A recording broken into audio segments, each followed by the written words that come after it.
Ryan Mercer stood frozen in the elevator of Chicago's most expensive restaurant, gripping his daughter's hand while calculating exactly how many rent payments this one dinner would cost him.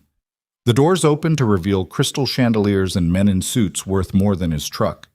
He'd promised his late wife he'd bring Chloe here someday. What he didn't know was that the woman about to walk through those same doors had come to sign away her entire billion-dollar empire, and that their collision would unravel both their lives in ways neither could survive alone. If you want to see how a single father's desperate promise and a billionaire's final night collide into something neither expected, stay until the end. Hit that like button and drop a comment with your city so I can see how far this story travels. Dark Hermione's. The elevator ride to the 38th floor felt like ascending into another world Ryan Mercer had no business entering. His palms were sweating inside the cheap dress gloves he'd bought that morning at a department store closeout. Beside him, 8-year-old Chloe pressed her nose against the glass wall, watching Chicago shrink beneath them in a glittering sprawl of lights that seemed to go on forever. "Dad, are we really eating in the clouds?" she whispered. Ryan managed a smile that didn't quite reach his eyes.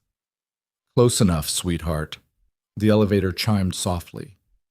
The doors parted onto a scene that made Ryan's stomach drop in a way the rapid ascent hadn't. The restaurant stretched before them like something from a movie he couldn't afford to watch, floor-to-ceiling windows overlooking the city skyline, tables draped in fabric that probably cost more than his monthly salary, waiters moving with the kind of silent precision that came from serving people who expected perfection. A massive chandelier dominated the center of the space, catching light and scattering it in ways that made everything shimmer. Ryan's worn suit suddenly felt like it was made of burlap. He'd borrowed it from his supervisor at the power plant, a man 3 inches shorter and 20 pounds lighter. The sleeves didn't quite reach his wrists. The shoulders pulled tight across his back every time he moved. He'd spent 2 hours that afternoon watching YouTube videos on how to tie a proper Windsor knot, and he still wasn't sure he'd gotten it right. "Reservation for Mercer," he told the hostess, a woman whose outfit probably cost more than his daughter's entire wardrobe. "Party of 2. She smiled with the kind of professional warmth that never touched her eyes and checked her tablet. For a horrible moment, Ryan thought she might tell him there'd been some mistake, that the reservation he'd made 3 months ago had vanished, that people like him weren't actually allowed in places like this. But she simply nodded and gestured for them to follow. They wove through tables where men and women sat in clothes Ryan couldn't even name, discussing things he barely understood. He caught fragments of conversation, stock portfolios, real estate acquisitions, a yacht someone was having custom built in Italy. One woman was complaining about her summer home in the Hamptons needing renovation. Another man was arguing about whether his daughter should attend Harvard or Yale. Ryan's hand tightened on Chloe's shoulder. She didn't seem to notice the stares, the way eyes followed them across the room, marking them as outsiders. She was too busy gazing at everything with the wonder of a child who still believed the world was full of magic. Their table was near the windows, which Ryan had specifically requested when making the reservation. Emma had always talked about eating somewhere you could see the whole city at once, somewhere that made you feel like you were floating above all the problems down below. She'd circled this restaurant in an old copy of Chicago magazine she'd found at the hospital where she worked. "Someday," she'd said, her finger tracing the pictures, "when we can afford it." That someday never came. Emma died 3 years ago when the hospital burned, trapped on the 4th floor while trying to evacuate patients. They'd found her body near the stairs, one hand still gripping a wheelchair. Ryan pulled out Chloe's chair, then his own. The menu arrived in leather folders that probably cost more than his work boots. He opened it and felt his throat go dry. He'd known it would be expensive. That's why he'd been saving for 9 months, skipping lunches, taking double shifts, fixing neighbors' appliances for cash on weekends. But seeing the numbers in print was different. The cheapest entree cost $80. A steak ran $200. "Dad, what's foie gras?" Chloe asked, struggling with the pronunciation. "Fancy food," Ryan said, scanning the menu for anything that might appeal to an 8-year-old. "How about the chicken or pasta? Can I get dessert?" Ryan looked at the dessert prices and did the math in his head. With tax and tip, this meal was going to cost him almost everything he'd saved. There'd be nothing left for Chloe's winter coat, which she desperately needed because last year's barely reached her wrists anymore. Nothing for the leak in the bathroom that was getting worse. Nothing for the stack of medical bills still sitting in his kitchen drawer, the ones with Emma's name that the collection agencies kept calling about. But he'd made a promise, to Emma, to himself, that Chloe would have at least one memory of something beautiful, something her mother had dreamed about. "Yeah, baby," he said, "you can get dessert." A waiter appeared at their table, moving with that same ghost-like silence. His name tag read Laurent, and his accent was French or something close to it. He took their drink order, water for both of them, with a subtle expression that Ryan couldn't quite read but felt like judgment. Around them, the restaurant hummed with muted wealth, quiet laughter from nearby tables, the gentle clink of expensive silverware on expensive plates. Someone was talking loudly about a merger that would revolutionize the industry. A woman at the next table was showing off an engagement ring that caught the light like a tiny sun. Ryan caught his reflection in the window and looked away quickly. His face was weathered from years working outdoors, his hands rough despite the gloves. There was a scar on his temple from when a piece of equipment had broken loose last winter, and his haircut was the result of Chloe's elementary school having a fundraiser where parents could get trimmed for $10. He looked exactly like what he was, a guy who fixed generators and went home smelling like diesel fuel and sweat. "Dad, that lady keeps looking at us," Chloe said quietly. Ryan followed her gaze to a table across the room where 3 women sat drinking wine that probably cost more per glass than Ryan made in a day. They were watching him and Chloe with expressions that ranged from curiosity to something that looked like pity. One of them leaned over and whispered something to her companions. They all laughed. "Don't worry about it," Ryan said, reaching across to squeeze Chloe's hand. "We belong here as much as anyone." He wasn't sure he believed it, but Chloe nodded and went back to studying her menu, sounding out the French words with the serious concentration she brought to everything. The elevator chimed again across the restaurant. Ryan glanced up out of habit and then forgot how to breathe. The woman who stepped out shouldn't have existed outside of magazine covers or movie screens. She moved through the restaurant like she owned it, which Ryan would later learn she literally did. Tall and lean, wearing a black dress that probably cost more than Ryan's truck, with dark hair pulled back in a way that somehow looked both effortless and impossibly precise. But it wasn't her looks that made everyone turn.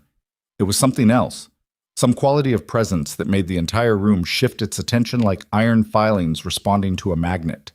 She swept past tables without acknowledging anyone, trailed by 2 men in expensive suits who were clearly trying to keep up with her pace. Ryan could see the hostess starting to move toward her, but the woman waved her off with a gesture that was both polite and absolute. "That's Scarlet Vale," someone at a nearby table whispered, loud enough for Ryan to hear. "Jesus, what's she doing here?" "I heard she's selling Vale Industries."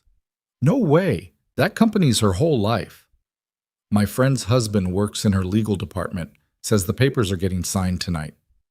Ryan had heard the name before, though he couldn't place where. Someone famous, clearly. Someone who belonged in places like this. Scarlet Vale stopped walking. She stood in the middle of the restaurant, surrounded by tables full of people pretending not to stare while absolutely staring, and looked around like she was searching for something she'd lost. The 2 men behind her seemed confused. One of them leaned in and said something, but she shook her head. Then her eyes landed on Ryan and Chloe's table. For a moment that stretched too long, she just looked at them. At the empty 3rd chair Ryan had asked for and left untouched. At Chloe, who was still studying her menu with that intense focus. At Ryan himself, who felt suddenly exposed in a way he couldn't explain. Then Scarlet Vale started walking toward them. Ryan's mind went blank. He couldn't think of any reason why this woman, whoever she was, would be approaching their table. Maybe they'd broken some rule. Maybe children weren't actually allowed in the restaurant, and the hostess had made a mistake seating them. Maybe... "Excuse me," Scarlett said, and her voice was different from what Ryan had expected, softer, with something in it that sounded almost fragile. "I know this is strange, but would you mind if I sat here?" She gestured to the empty chair. Ryan stared at her. So did Chloe. Across the restaurant, conversations had stopped. The 2 men in suits looked like they'd been struck by lightning. "Miss Vale, we have your private table reserved," one of them said, the words tumbling out. The papers are ready to be— Cancel it, Scarlett said without looking at him. Her eyes stayed on Ryan. Please, I need to sit somewhere that doesn't feel like a funeral. Ryan glanced at Chloe, who looked back at him with the same confusion he felt. The logical thing would be to politely decline, to protect his daughter from whatever strange situation this clearly was. Rich people didn't just randomly ask to join regular people for dinner unless something was very wrong. But there was something in Scarlet Vale's expression that Ryan recognized, something he'd seen in his own mirror for the past 3 years, the look of someone barely holding themselves together. Sure, he heard himself say. If you want. One of the men in suits made a sound like he'd been punched. The other one was already pulling out his phone, clearly about to make very urgent calls to very important people. Scarlett sat down in the empty chair, Emma's chair, and for the first time since entering the restaurant, something in her face relaxed slightly. Thank you, she said quietly. You have no idea what this means. Ryan absolutely did not have any idea. He glanced around at the other tables where people had given up all pretense of not watching them. The 3 women from earlier looked stunned. A man in a suit that probably cost $5,000 had actually stood up slightly, like he was considering coming over. I'm Ryan, he said, because he couldn't think of anything else to say. This is my daughter, Chloe. Hi, Chloe said in a small voice, staring at Scarlett with wide eyes. Hi, Chloe. Scarlett's smile was brief but genuine. I'm Scarlett, and I promise I'm not as scary as everyone thinks I am. Are you famous? Chloe asked with the bluntness only children could pull off. Something like that, Scarlett said. She picked up the menu, though she didn't really seem to be reading it. Is this a special occasion? It's my birthday, Chloe announced. I'm 8 now. Well, I was 8 yesterday, but we're celebrating today because Dad had to work last night. Happy birthday, Scarlett said, and something shifted in her expression. Something that looked like pain. 8 is a good age. Ryan watched this stranger sitting in his late wife's chair, this woman whose presence had caused the entire restaurant to collectively hold its breath, and tried to understand what the hell was happening. One of the suit guys was standing at a distance now, phone pressed to his ear, shooting desperate glances in their direction every few seconds. Do you want to order? Ryan asked, because he had to say something and it was the only question his brain could produce. No, Scarlett said. I'm not hungry. I just wanted— She trailed off, looking out at the city lights beyond the window. Do you come here often? It should have been a normal question. Instead, it landed like an accusation, highlighting exactly how much Ryan didn't belong. First time, he admitted. Probably last time, too. This is way outside our usual budget. He immediately regretted the words. Rich people didn't want to hear about money problems. But Scarlett just nodded, like it was the most reasonable thing in the world. My brother and I used to save up to come to places like this when we first moved to Chicago, she said. Before everything changed, we'd split one entree and pretend we weren't still hungry afterward. Ryan couldn't imagine this woman ever being hungry or broke or anything other than exactly what she appeared to be. But there was something genuine in the way she said it. Laurent returned with their waters and nearly dropped the tray when he saw who was sitting at the table. He recovered quickly, setting the glasses down with shaking hands, and looked at Scarlett like she might evaporate if he blinked. Miss Vale, he said, we have your private dining room prepared. If you'd like— I'm fine here, Scarlett said, not unkindly. Actually, I'd like the same thing they're having. We haven't ordered yet, Ryan said. Then I'll wait with you. Laurent looked between them, clearly trying to process this situation with absolutely no success. Finally, he just nodded and disappeared. The man with the phone had given up calling and was now approaching the table directly, his face arranged in an expression of professional panic that would have been funny under different circumstances. Miss Vale, he said, his voice tight. The board is waiting. Mr. Chen specifically said, tell Mr. Chen that I've changed my mind, Scarlett said, still not looking at him. You've changed your mind? About signing tonight, I need more time to think. The man's face went through several shades of pale.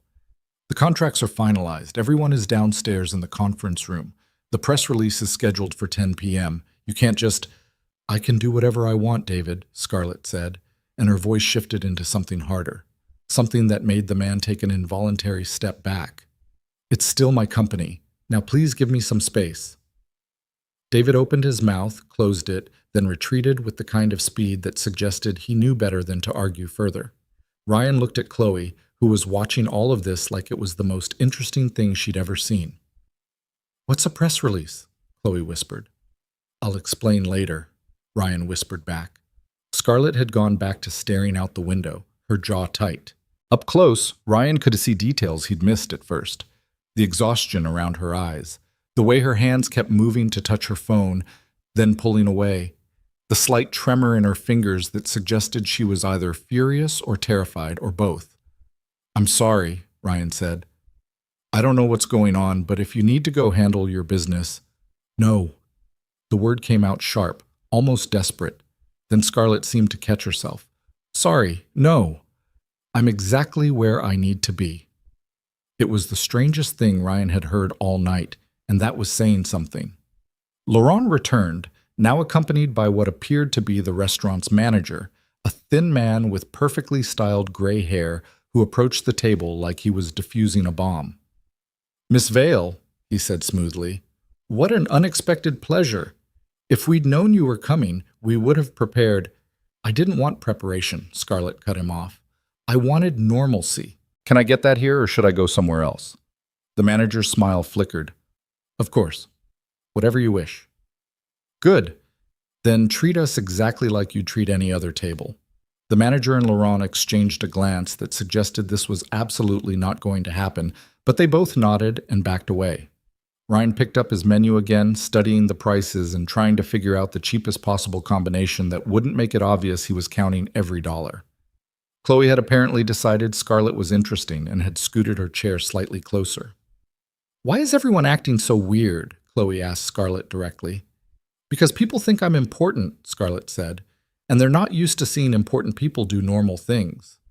"Are you important?" "I used to think so. Now I'm not sure." "My dad is important," Chloe declared. "He fixes all the power at the big buildings downtown. When stuff breaks, people call him and he goes there even in the middle of the night." Something crossed Scarlett's face.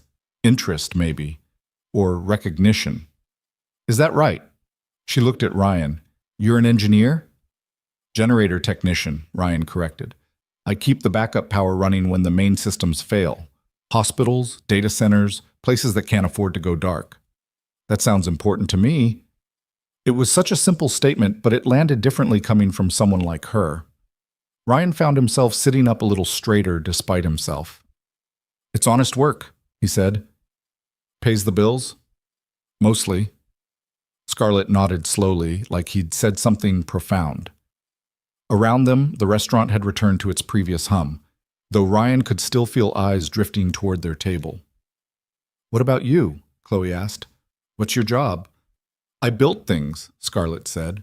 "Created technology that helped people communicate better. Or that's what I told myself I was doing. Honestly, I'm not sure anymore if I was helping or just making money." "Did you make a lot of money?" "Chloe," Ryan said sharply, "that's rude." But Scarlett laughed, and it transformed her entire face. For just a second, she looked younger. Less like some untouchable billionaire and more like a regular person who'd forgotten how to be happy. "It's okay," she said. "Yeah, kiddo, I made a lot of money, more than anyone should probably have." "Then why do you look so sad?" Chloe asked, with the devastating honesty children wielded like weapons without realizing it.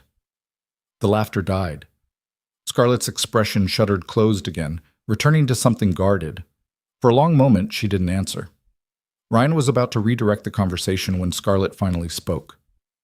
"I lost someone," she said quietly. "Someone who was supposed to be here with me.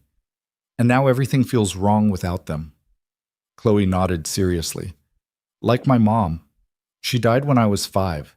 Sometimes Dad puts her picture on the table when we eat at home, so it's like she's still there." Ryan felt his throat close up. He hadn't realized Chloe had noticed that.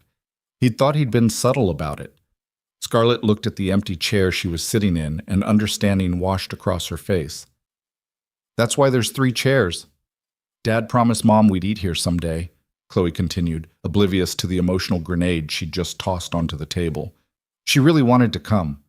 She said it looked like heaven." Scarlett didn't say anything for a long time.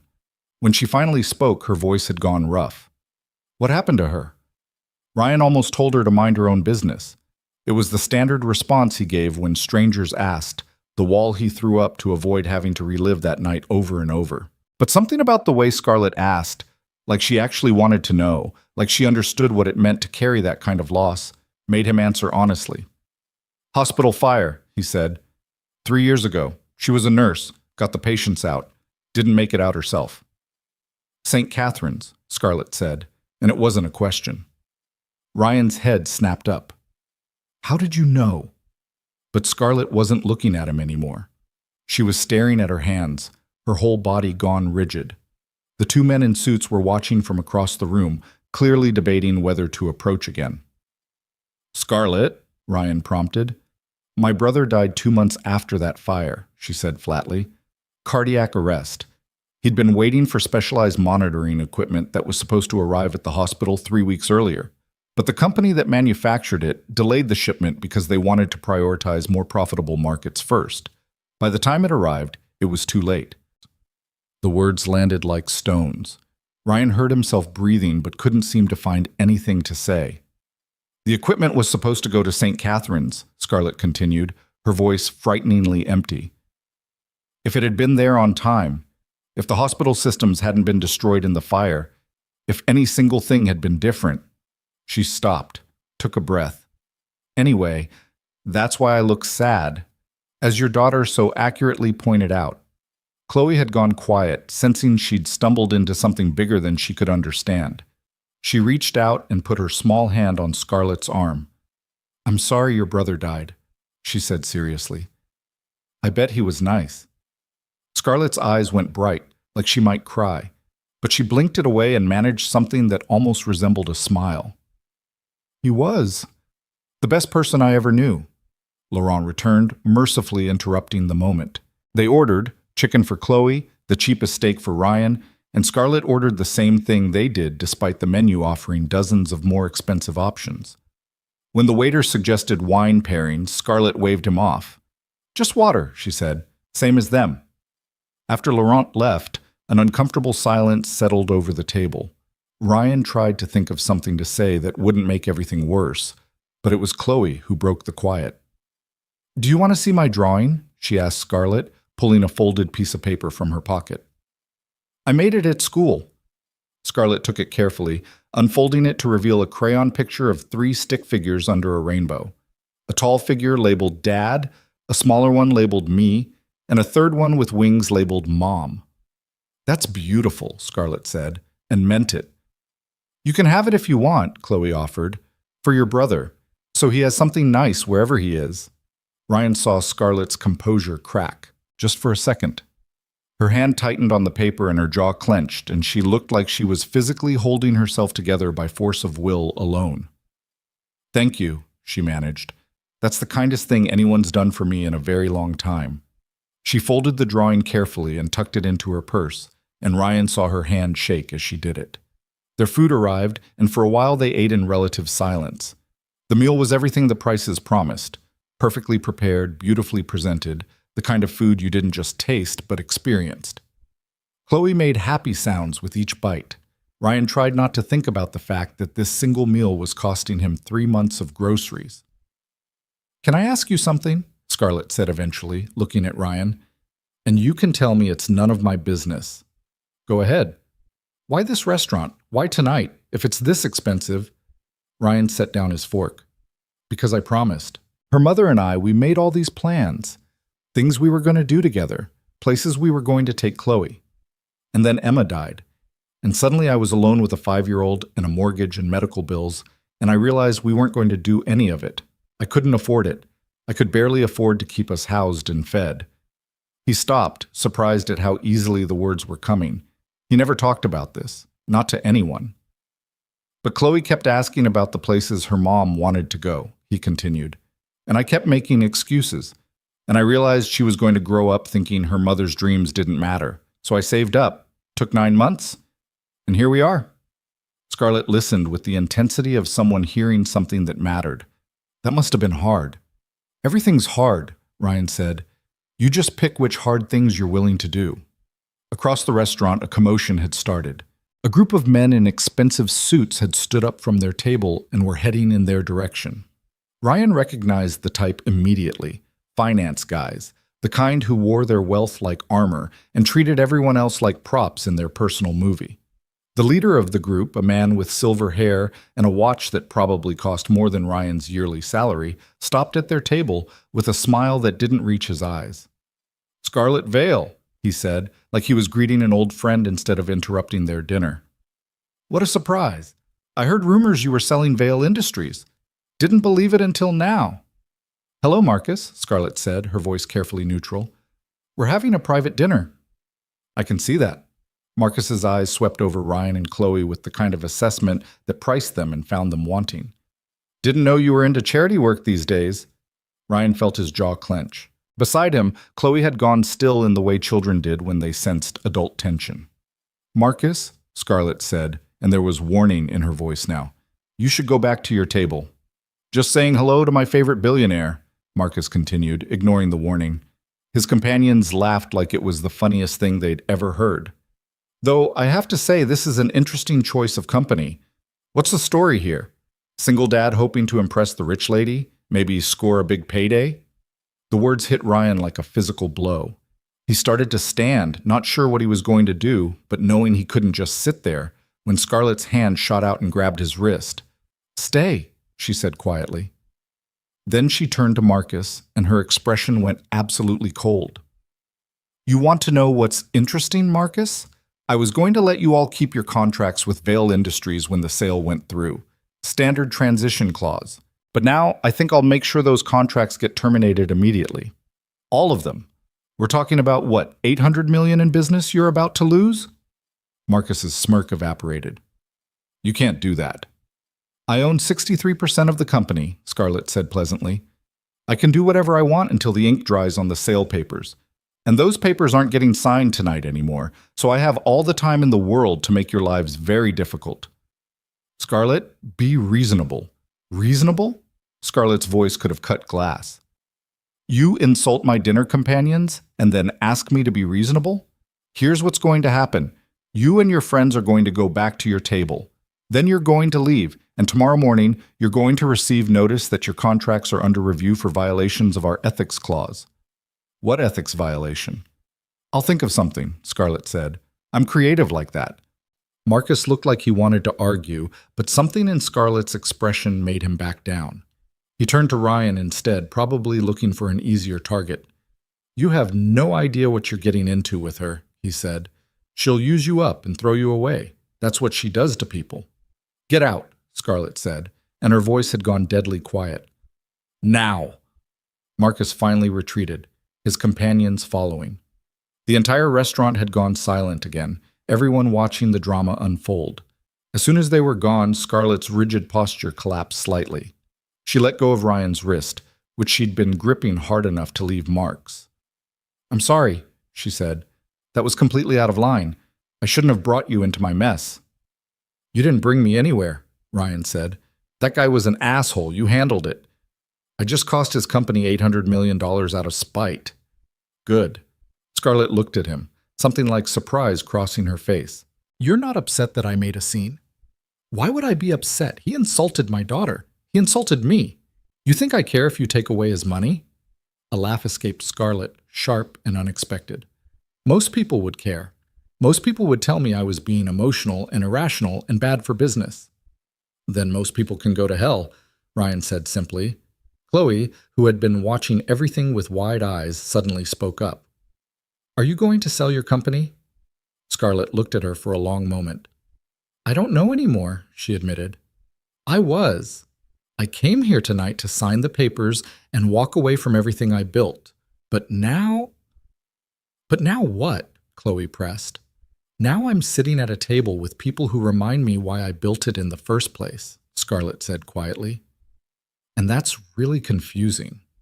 Laurent appeared with dessert menus, moving cautiously like he wasn't sure if there would be more yelling. Scarlett ordered nothing. Ryan ordered a chocolate cake for Chloe. When it arrived, it came with a sparkler and a little sign that said "Happy Birthday," and Chloe's face lit up in a way that made every dollar Ryan had spent suddenly worth it.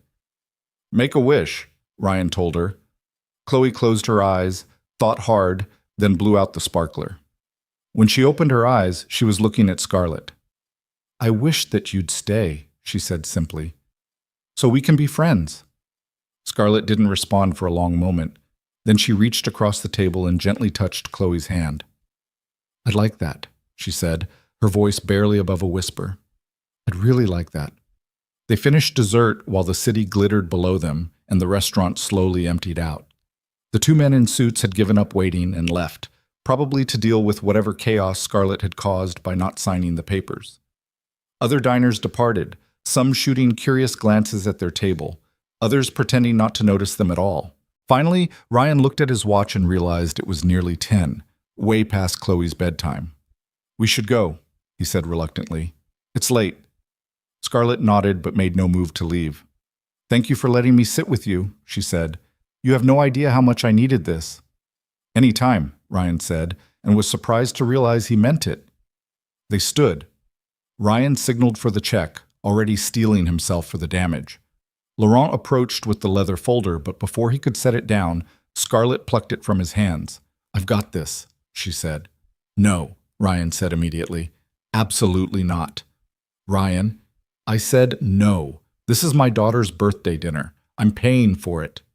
They stared at each other across the table. Chloe watched with interest, like she was witnessing a standoff in a Western movie. "You don't have to prove anything," Scarlett said quietly. "This isn't about proving anything. This is about keeping a promise to my wife. Your wife would want you to accept help when it's offered." "You don't know what my wife would want." The words came out harsher than Ryan intended. Scarlett flinched slightly, then nodded and handed him the check folder. Ryan opened it and felt his stomach drop. The total was somehow even worse than he'd calculated. With tax and tip, it was nearly $800. Everything he'd saved, gone in a single night. He pulled out his worn debit card, the only credit card he had was maxed out on medical bills, and hoped desperately that the payment would go through without declining. Laurent took it away.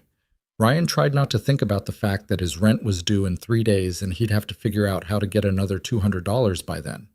The card went through. Laurent returned with a receipt that Ryan didn't look at because seeing the final number would make it too real. They headed for the elevator, Scarlett walking with them. "Where are you parked?" she asked as they rode down. "Blue lot," Ryan said. "Couple blocks away. Cheaper than the restaurant garage." Scarlett looked like she wanted to say something but held back. When they reached the lobby, she stopped. "Ryan," she said, "can I give you my card? I'd like to stay in touch." Every instinct told Ryan to decline. Rich people who wanted to stay in touch usually had ulterior motives. But Chloe was already tugging on his sleeve. "Please, Dad," she said. "She's nice." Scarlett pulled a business card from her purse and held it out. Ryan took it, feeling the heavy cardstock between his fingers. It was simple, just her name, a phone number, and an email address. "Thank you for tonight," Scarlett said. "Really, you gave me something I desperately needed." "What's that?" Ryan asked. "A reason to believe people can still be good." Then she turned and walked away, disappearing into a waiting car that probably cost more than Ryan would make in 5 years. Ryan and Chloe walked to the parking lot in silence. The night air was cold, and Chloe was starting to shiver despite her jacket. Ryan picked her up, letting her rest her head on his shoulder, even though she was really getting too big for it. "Dad?" she mumbled sleepily. "Yeah, baby?" That was the best birthday ever. Ryan held her tighter and tried not to think about the fact that his bank account was now empty, that there were bills coming due he couldn't pay, that tomorrow morning he'd have to figure out how to make everything work again with nothing to work with. But tonight, for a few hours, he'd kept his promise to Emma. He'd given Chloe something beautiful to remember. And somehow, in the process, he'd met a woman who seemed just as lost as he felt. He didn't know it yet, but that meeting would change everything. The truck wouldn't start. Ryan turned the key again, hearing the engine cough and wheeze like it was drowning. Chloe was asleep in the passenger seat, her head resting against the window, still wearing the smile from her birthday dinner. The parking lot was nearly empty now, just a few scattered cars under flickering yellow lights that barely pushed back the darkness. "Come on," Ryan muttered, trying again. The engine turned over, sputtered, then died completely. He sat back and closed his eyes, doing the math he'd been avoiding all night. $800 gone. Rent due in 3 days. The truck had been making weird noises for a month, and he'd ignored them because fixing it would cost money he didn't have. Now it was refusing to move, and a tow truck would cost at least $150 he also didn't have. His phone buzzed. A text from his landlord. Reminder, rent due Friday. No extensions this time. Ryan's jaw clenched. He looked at Chloe sleeping peacefully and felt the familiar weight of failure settling over his shoulders. He'd given her one perfect night, and now they were stranded in a parking lot with an empty bank account and a dead truck. He tried the ignition one more time. Nothing. His phone buzzed again. This time it was an unknown number. "This is Scarlett. I'm still nearby. Need help?" Ryan stared at the message. He hadn't given her his number, which meant she'd somehow gotten it, probably from the restaurant reservation or something equally invasive that rich people could do without thinking twice about privacy. He should have been angry. Instead, he was just tired. Against every instinct screaming at him to handle this himself, Ryan typed back, "Truck won't start. We're fine. Just need to call a tow." The response came within seconds. "Don't call a tow. Give me 5 minutes." Ryan wanted to argue, but Chloe shifted in her sleep and made a small sound, and he realized the cab was already getting cold without the heater running. 5 minutes later, headlights swept across the parking lot. A black car pulled up next to his truck, sleek and silent. Scarlett got out wearing a different coat than before, something casual that probably still cost more than Ryan's monthly salary. "Pop the hood," she said, walking around to the front of the truck without waiting for a response. Ryan climbed out, confused. "You know about cars?" "My brother and I rebuilt a '67 Mustang when I was 16, Scarlett said, already examining the engine. She pulled out her phone and turned on the flashlight. "We were broke and couldn't afford to pay mechanics, so we learned to do it ourselves." "What's it doing?" "Turning over but not catching. Makes this choking sound." Scarlett leaned in, checking connections and hoses with the confidence of someone who actually knew what they were looking for. "When's the last time you changed the fuel filter?" Ryan tried to remember. "Maybe 2 years ago?" "There's your problem. Filter's probably clogged. See this?" She pointed to something Ryan couldn't identify in the tangle of engine parts. "Fuel pressure's not getting through. You need a new filter and probably a flush of the fuel line." "I can do that tomorrow," Ryan lied. He had no idea how to flush a fuel line.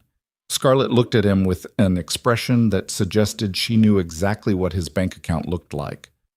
"Or I can call my mechanic right now. He owes me a favor. He'll come out, fix it here, won't charge you anything." "No." "Ryan, I said no." Ryan closed the hood more forcefully than necessary. "I appreciate the offer, but I don't need charity." "It's not charity, it's just help. From a billionaire who happened to sit at my table and now wants to fix all my problems, that's exactly what charity is." They stood in the cold parking lot, breath fogging between them. Scarlett's driver was still sitting in the running car, probably listening to everything. "What's your plan then?" Scarlett asked quietly. "Call a friend, get a ride home, deal with the truck tomorrow." "What friend?" The question landed like an accusation because they both knew Ryan didn't have an answer. His supervisor might help, but it was past 11 on a weeknight, and the man had his own family. The neighbors he sometimes fixed things for would probably offer a ride, but they lived 20 minutes in the wrong direction, and he'd already asked them for too many favors. "I'll figure it out," Ryan said. Scarlett pulled out her phone. "Just let me—" "Why are you doing this?" Ryan cut her off. "You don't know me. You don't owe me anything. So why do you care if my truck is broken?" Scarlett lowered her phone. For a long moment, she didn't answer. When she finally spoke, her voice was different, smaller. "Because no one helped me when I needed it," she said. "When my brother got sick, I had to fight every single person at that hospital just to get basic information about his treatment. I had to threaten lawsuits to see his medical records. I watched him die because a corporation chose profits over human lives, and nobody cared enough to fight for him except me. So now when I see someone struggling, I can't just walk away, even if they don't want my help." Ryan felt something crack in his chest. "I'm sorry about your brother. I'm sorry about your wife." They stood there in the parking lot, two people carrying grief they didn't know how to set down. Finally, Ryan sighed. What's your mechanic's number? 30 minutes later, a man in grease-stained coveralls showed up in a van full of tools. He worked quickly and efficiently, barely speaking except to confirm what Scarlett had already diagnosed. Fuel filter, fuel line flush, and while he was at it, he noticed the alternator was going bad and replaced that too. The whole thing took less than an hour. What do I owe you? Ryan asked when it was done. The mechanic looked at Scarlett, then back at Ryan. Nothing. Ms. Vale already took care of it. How much did she pay you? Not my business to say. The mechanic packed up his tools. Truck should run fine now. Get your oil changed soon, though. It's overdue. He left. Ryan turned to Scarlett, ready to argue, but she held up a hand. Before you start, she said, let me ask you something. If this situation was reversed, if I was the one stranded with a broken-down car and you had the ability to help, would you? That's different. How? Because I'm not... Ryan struggled to find the words. I'm not in a position to help people. I'm barely keeping my own life together. But if you could help, you would. Yeah, of course. Then why is it different when I do it? Ryan opened his mouth, then closed it. He didn't have a good answer. Look, Scarlett said, I know you don't want my money. I get it. Pride matters. But sometimes accepting help isn't about you. It's about the person who needs to give it. And I really, really needed to do something good tonight. Chloe woke up then, blinking sleepily from the truck. Are we home? Not yet, baby, Ryan said. Soon. Scarlett walked over to the passenger window. Hi, Chloe. Sorry for waking you up. It's okay. Is the truck fixed? Good as new. Chloe smiled, then noticed something. You're still here. I thought rich people had to go do important stuff all the time. Scarlett laughed. The important stuff can wait. Making sure you and your dad get home safe is more important right now. Ryan climbed into the truck and turned the key. The engine started immediately, purring like it hadn't in months. He sat there for a moment, hands on the steering wheel, feeling the weight of too many emotions he didn't know how to process. Thank you, he said finally, the words tasting like surrender. You're welcome, Scarlett said, then quieter. Can I ask you something? You said your wife worked at St. Catherine's. Was she there the night of the fire? Ryan's hands tightened on the wheel. Yeah, she was working a double shift. Her supervisor had called in sick. My brother was admitted to St. Catherine's 2 weeks before the fire, Scarlett said. They told me he needed specialized monitoring equipment that hadn't arrived yet. They kept saying it was coming, just a few more days. Then the fire happened and the whole cardiac unit was destroyed. They transferred him to another hospital, but by then, it was too late. The damage was done. I'm sorry, Ryan said, and meant it. The company that delayed the equipment shipment was called MedTech Solutions, Scarlett continued. After my brother died, I spent 6 months investigating them. Found out they'd been deliberately delaying shipments to hospitals that couldn't pay premium prices, prioritizing wealthy private clinics over public hospitals. My brother died because he was in the wrong hospital with the wrong insurance. What did you do? I bought the company, Scarlett said flatly. Spent $800 million acquiring them, then fired every executive involved in the decision. Reorganized their entire distribution system, made sure it would never happen to anyone else. Ryan stared at her. $800 million. Same amount Marcus's company is about to lose, coincidentally. I have a thing about that number. That's... Ryan tried to find words. That's insane. Probably. But it was the only thing I could think to do with all this money that felt like it meant anything. Scarlett looked away. My company, Vale Industries, we built communication platforms, made billions helping people connect with each other. But I couldn't save the one person who mattered most, so I used all that money to buy a medical supply company out of revenge. That's when people started calling me ruthless. Are you? Ryan asked. Ruthless? I don't know anymore. I used to think I was just being strategic. Now I think maybe I've just been angry for 2 years and taking it out on everyone around me. Chloe had been listening to all of this with wide eyes. My teacher says being angry is okay as long as you don't hurt people. Your teacher sounds smart, Scarlett said. But you hurt those men at the restaurant, Chloe pointed out. You took away their money. Scarlett's expression shifted. You're right. I did. And I'm not sure that was the right thing to do, even though they deserved it. Dad says sometimes people deserve bad things, but we still shouldn't be the ones who give it to them, Chloe said. Because then we become bad too. Ryan felt heat creep up his neck. Chloe, that's not exactly... No, she's right, Scarlett interrupted. She crouched down to be eye level with Chloe through the window. You're absolutely right. Thank you for being honest with me. Chloe nodded seriously. You should say sorry to those men. I don't think they want to hear sorry from me.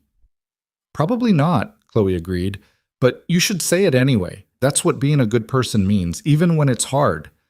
Scarlett looked at this 8-year-old child who had somehow managed to cut through 2 years of rage and grief with simple honesty, and something in her face crumbled. Okay, she said quietly. I'll try. Ryan started the truck. We should go. It's really late. Wait, Scarlett said. Can I see you both again? Not as charity or whatever, just as friends? Ryan hesitated. Every instinct told him to keep distance between their worlds. Rich people didn't stay friends with broken-down mechanics who could barely pay rent, but Chloe was already nodding enthusiastically. Can she come to my school show? Chloe asked. It's next Friday.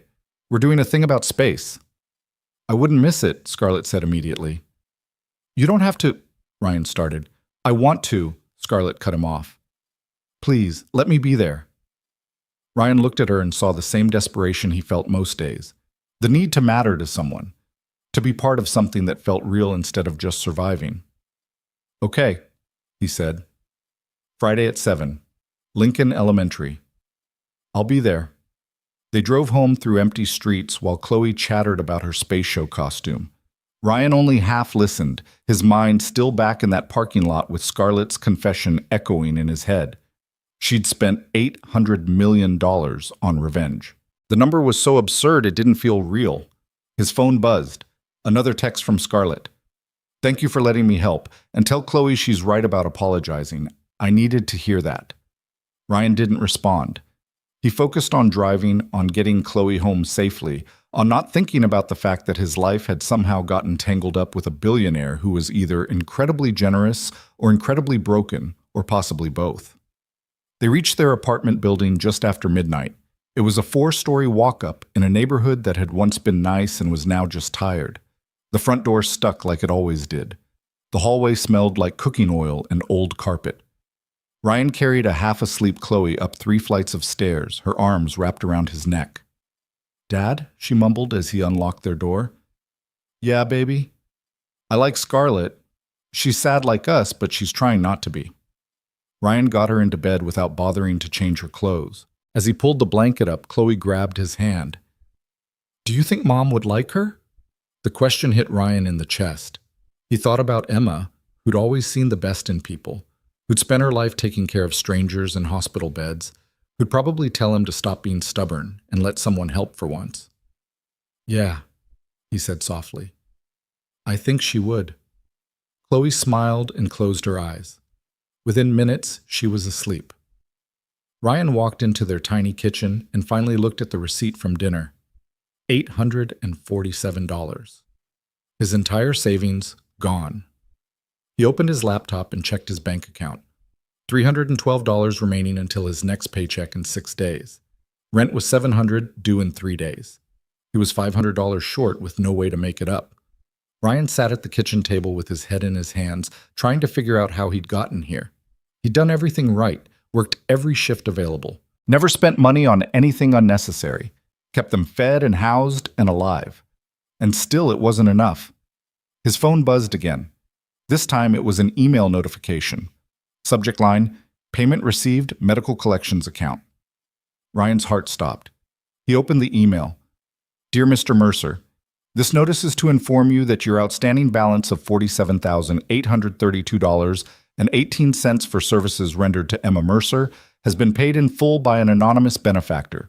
Your account is now closed. No further action is required. Ryan read it 3 times. Then he opened the collections company's website and logged into his account. The balance showed 0. She'd paid off Emma's medical debt, $47,000, just erased, like it was nothing. Ryan felt something break inside him, Rage and relief and shame all tangled together until he couldn't separate them. He grabbed his phone and called Scarlett's number before he could think better of it. She answered on the first ring. "Ryan? You paid off my wife's medical bills." Silence. Then, "Yes. You had no right to do that." "I know. That was my debt, my responsibility. You can't just throw money at people's problems without asking." "I know," Scarlett said again. Her voice was steady, but Ryan could hear something underneath it. Fear, maybe. "I'm sorry. I should have asked first." "Why did you do it?" "Because I could." She paused. "And because I looked up the hospital bills after you told me about Emma. I saw the debt was with a collections agency. I knew what that meant, how they'd be calling you constantly, threatening your credit, making everything harder. And I thought about how you'd spent all your savings on a birthday dinner because you made a promise to your wife, and I couldn't stand it. I couldn't stand the idea of you drowning in debt from the same hospital where my brother died." Ryan's anger deflated like a punctured tire. "That was almost $50,000. "I know. Scarlett, normal people don't just have that kind of money lying around. I'm not normal people." She sounded tired. "I'm someone with more money than I know what to do with and no one left to spend it on. So when I see someone being crushed by medical debt that shouldn't exist in the first place, yeah, I pay it off. It's not charity, it's just trying to make one tiny thing less terrible in a world that's mostly terrible." Ryan didn't know what to say to that. He walked to the window and looked out at the street below, where a few cars passed under broken streetlights. "I don't know how to thank you for this," he said finally. "You don't have to thank me. Just don't shut me out. That's all I'm asking. Let me be part of your and Chloe's lives, not as some rich person throwing money around, just as someone who needs friends as much as you do." "I don't know if I can do that." "Why not?" "Because people like you don't stay friends with people like me. Eventually you'll remember you're a billionaire and I'm a mechanic who can barely afford rent, and this will all fall apart." "Is that what you really think?" Scarlett asked quietly. "It's what I know. I've seen how the world works." "Then you haven't seen much of it." There was an edge to her voice now. "You think I care about money? Money didn't save my brother. Money didn't stop me from feeling completely alone for the past 2 years. Money has bought me exactly nothing that matters. You know what mattered? Sitting at a table with you and Chloe tonight, feeling like maybe I'm not completely broken. That's worth more than every dollar in my account." Ryan pressed his forehead against the cold window glass. "This is too much. All of it. I know. I'm sorry. I pushed too hard. I always have." "That's not what I meant." Ryan struggled to find words. "I meant it's too much to process. My wife died 3 years ago, and I've spent every day since then just trying to survive. I don't know how to let someone help me. I don't know how to be anything other than alone." "Then we can figure it out together," Scarlett said, "because I don't know how to be anything other than alone either, and maybe that's exactly why we found each other." Ryan closed his eyes. "I'm still angry you paid that debt without asking. You have every right to be. But I'm also grateful. And I hate that I'm grateful. I know. I'm sorry." They stayed on the phone in silence for a while. Finally, Ryan spoke again. "Chloe's school show really is next Friday, 7 p.m., Lincoln Elementary on Clark Street." "I'll be there," Scarlett promised. "And Scarlett? Thank you for everything tonight, even the parts I'm angry about." "You're welcome. Get some sleep, Ryan."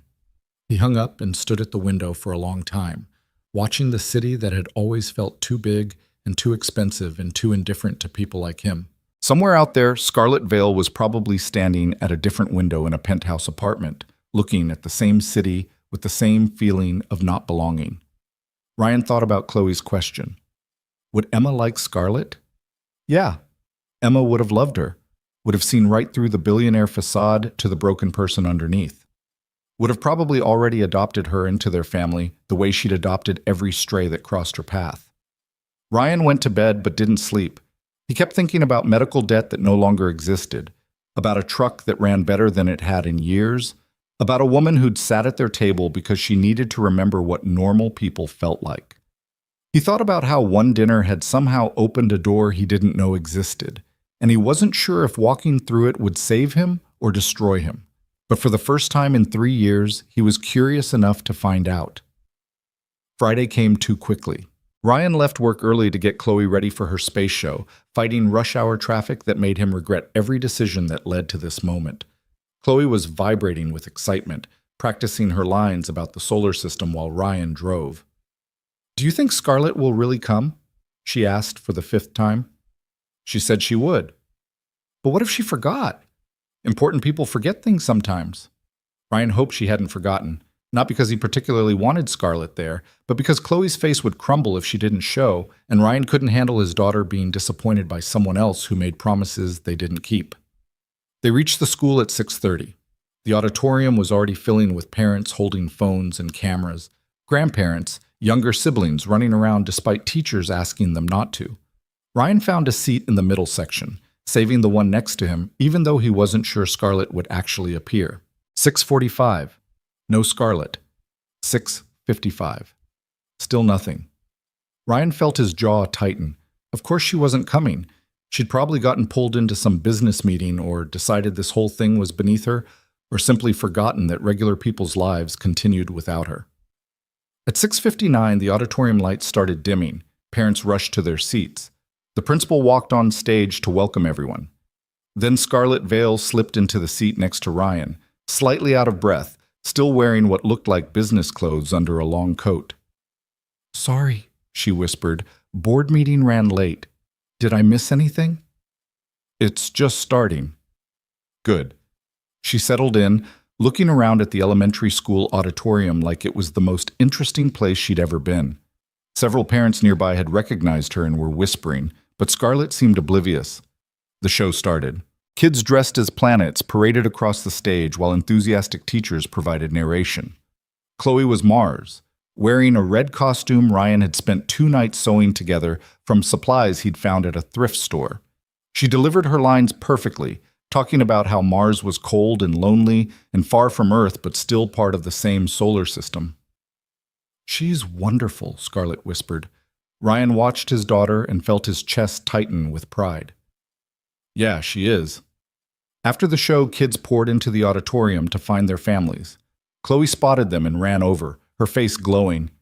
"You came!" she shouted at Scarlett. "Of course I did, I promised." Scarlett pulled out her phone. "Can I take a picture of you in your costume?"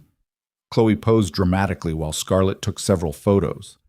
Other parents were staring now, some trying to approach, but Scarlett kept her attention focused entirely on Chloe. "You were the best planet up there," Scarlett declared. "I was the only Mars," Chloe pointed out logically. "Exactly. Unmatched."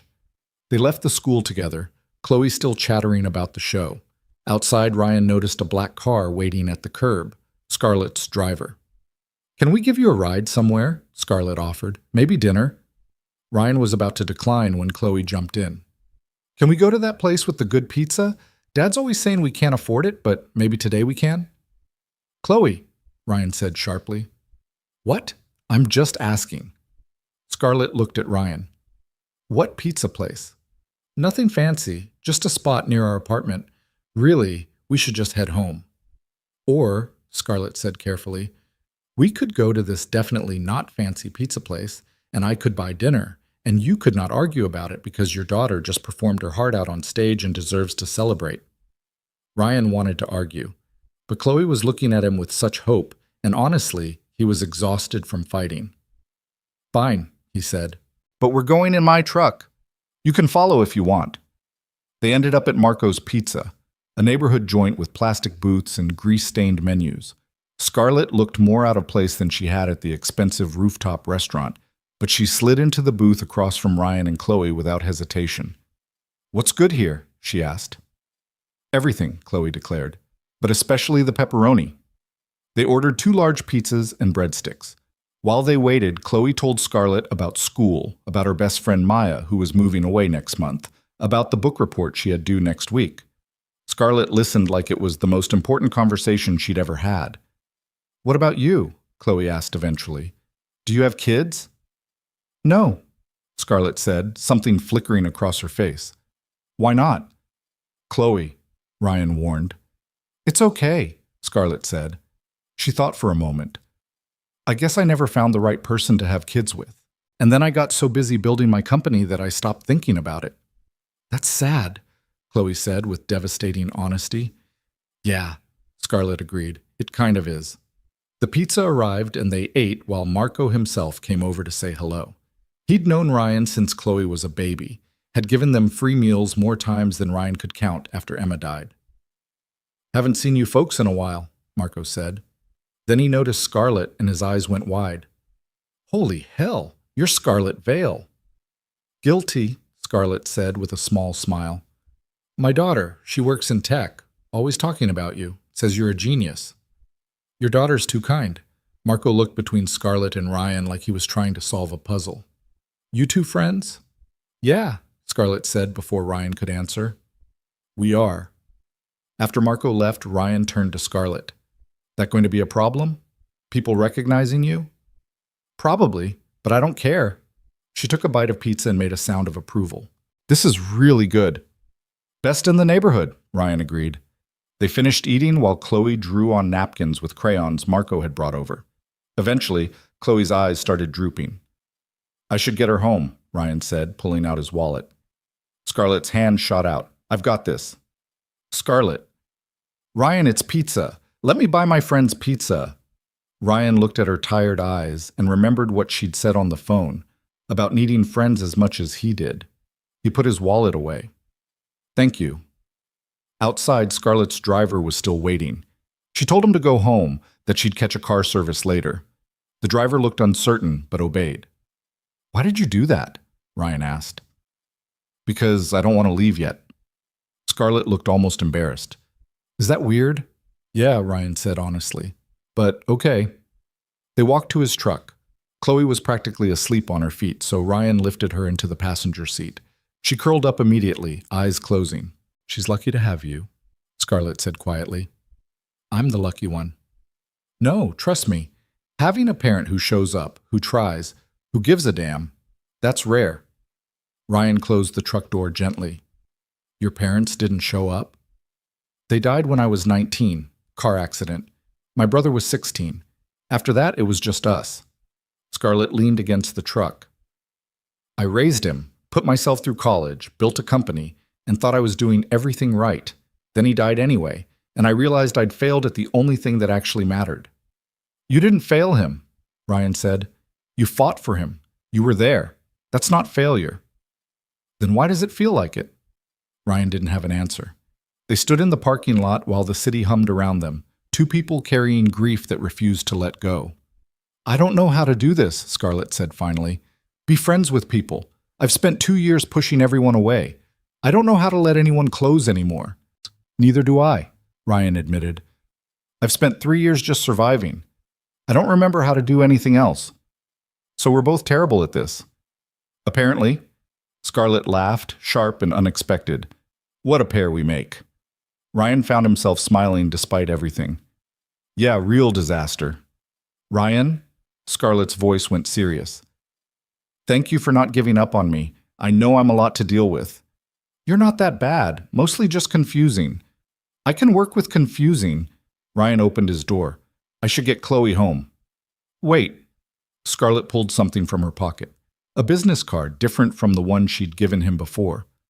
This is my personal number, not the office line. If you ever need anything, and I mean anything, call me, okay? Ryan took the card. Okay. I mean it. 3 a.m. and your sink explodes? Call me. Chloe's sick and you need help? Call me. You just want to talk to someone who gets it? Call me. Why? Ryan asked. Why do you care this much? Scarlett looked at him for a long moment.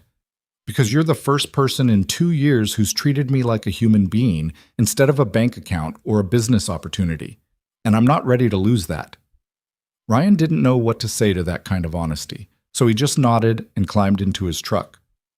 As he drove away, he watched Scarlett in the rearview mirror, standing alone in the parking lot, and wondered if maybe they were both exactly what the other needed to stop feeling so lost. Ryan used Scarlett's business card 3 times in the next 2 weeks, and each time he hated himself a little more for it. The first time was when the bathroom pipe finally burst at 2 in the morning, flooding the apartment with water that soaked through Chloe's bedroom floor. Ryan had called every plumber he could find, but none would come out until morning, and by then the damage would be catastrophic. He'd stared at Scarlett's card for 20 minutes before finally dialing, hating that he needed help, hating that she was the only person he knew who could actually provide it. She'd answered immediately, despite the hour, and had a plumber there within 40 minutes.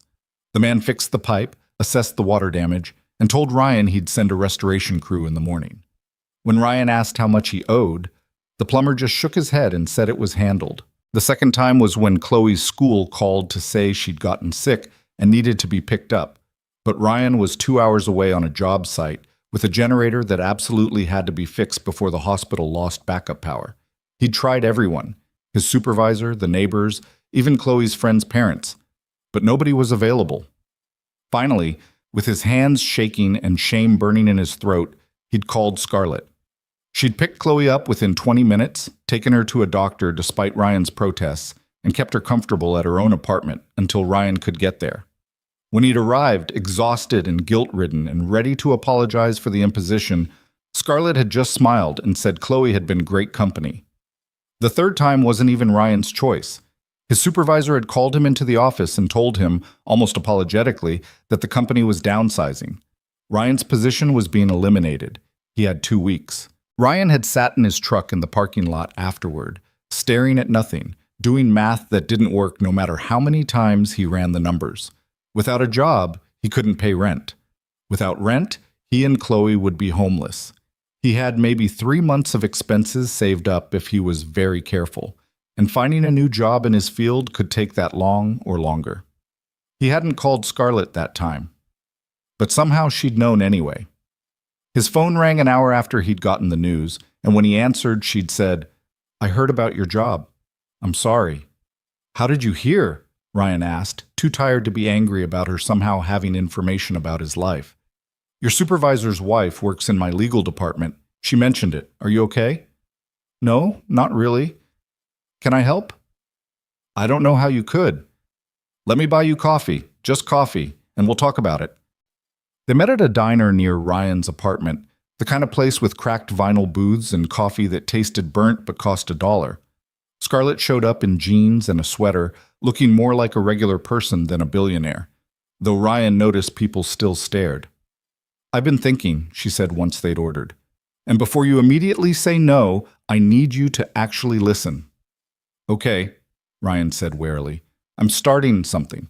A nonprofit focused on emergency infrastructure in underserved communities. Hospitals, disaster zones, places that need reliable power and communication systems, but can't afford the kind of corporate solutions that exist now." "That sounds good. I need people who understand this work, not just theoretically, but practically. People who've actually spent time in the field fixing systems when they fail." She looked at him directly. "I need someone like you." Ryan's stomach dropped. "Scarlett, before you say no, hear the whole thing. This isn't charity. I'm not creating a position just for you. I was planning this for months since before we met. But I do want you to consider joining once it's operational. Not now. Not as some emergency rescue of your current situation, but in 6 months or a year, once you've had time to think about whether this is something you actually want." "Why are you telling me this now then?" "Because I want you to know you have options. That losing this job isn't the end of the world, even though it feels like it right now. You're skilled, Ryan. Any company would be lucky to have you. And when you're ready, I'd love for you to consider working on something that actually matters instead of just keeping the lights on for corporations that don't appreciate you." Ryan stirred his terrible coffee and tried to sort through his feelings. Part of him wanted to jump at the opportunity immediately. The other part was screaming that this was exactly what he'd feared. Becoming dependent on Scarlett, accepting opportunities he hadn't earned, turning their friendship into something transactional. "I appreciate the offer," he said carefully, "but I need to find my own way out of this. I can't just take a job from you because we're friends." "Then don't think of it as taking a job from me.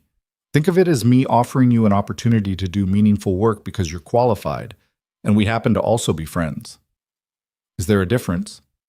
"A big one. One assumes you're only getting the job because of our personal connection. The other acknowledges that you have skills and experience that would be valuable regardless of whether we'd ever met." Ryan wanted to believe her, But years of scraping by had taught him that when something seemed too good to be true, it usually was. "I'll think about it," he said finally. "In the meantime, I need to focus on finding something now. I've got rent due in 2 weeks and a daughter to feed." "I understand. Just promise me you'll keep that option in mind." "I will." They finished their coffee while Scarlett told him about her plans for the nonprofit. She'd already hired a legal team to handle the paperwork, found office space, started reaching out to engineers and infrastructure specialists. She talked about it with an intensity Ryan recognized, the same focus she'd brought to everything since her brother died. This wasn't just a project to her. It was a mission. "Why this?" Ryan asked. "Why infrastructure specifically?" "Because hospitals fail when the power goes out. Because disaster zones become worse disasters when people can't communicate.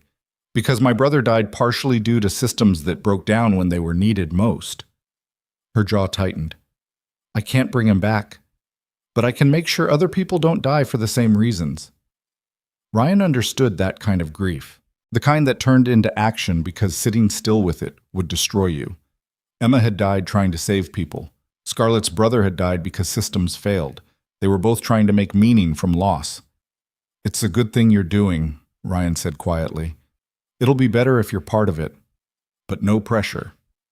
Over the next few weeks, Ryan threw himself into the job search.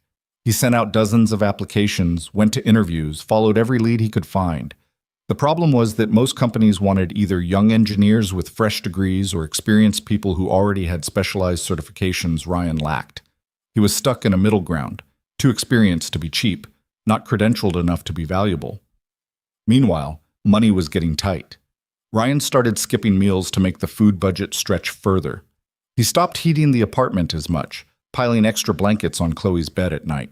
He picked up side work fixing appliances and doing electrical repairs for neighbors, cash under the table that bought them another week or two.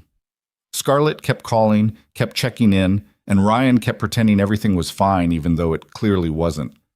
She'd started showing up more often, always with some excuse. She was in the neighborhood. She'd picked up extra food she needed to get rid of. She wanted Chloe's opinion on something. Ryan knew she could see through his pretense, but she never pushed. 6 weeks after losing his job, Ryan was down to his last $200. Rent was due in 3 days, and he was $1,000 short. He'd sold everything he could think to sell. He'd asked for advances from every side job client. He'd even considered payday loans before realizing the interest rates would only make things worse. He was sitting at his kitchen table at midnight, staring at eviction paperwork and trying to figure out where he and Chloe could go if they lost the apartment, when someone knocked on his door. Ryan opened it to find Scarlett standing there with 2 bags of Chinese takeout. "I know it's late," she said, "but I was hungry and I ordered too much and thought maybe you'd help me eat it." It was the thinnest excuse she'd used yet. Ryan should have sent her away. Instead, he stepped aside and let her in. They sat at his kitchen table eating directly from the containers because Ryan didn't want to waste time washing dishes he couldn't afford soap for. Scarlett didn't comment on the cold apartment or the way Ryan was carefully rationing the food or the eviction notice he'd shoved under some papers when she arrived. She just ate her lo mein and told him stories about the nonprofit's progress, keeping the conversation light. Finally, as they were finishing, Scarlett set down her chopsticks and looked at him directly. "How bad is it?" Ryan thought about lying. He'd gotten good at it over the past weeks. But sitting across from someone who'd shown up at midnight with food she definitely hadn't overordered, he found he couldn't. "I'm 3 days from losing the apartment." Scarlett's expression didn't change.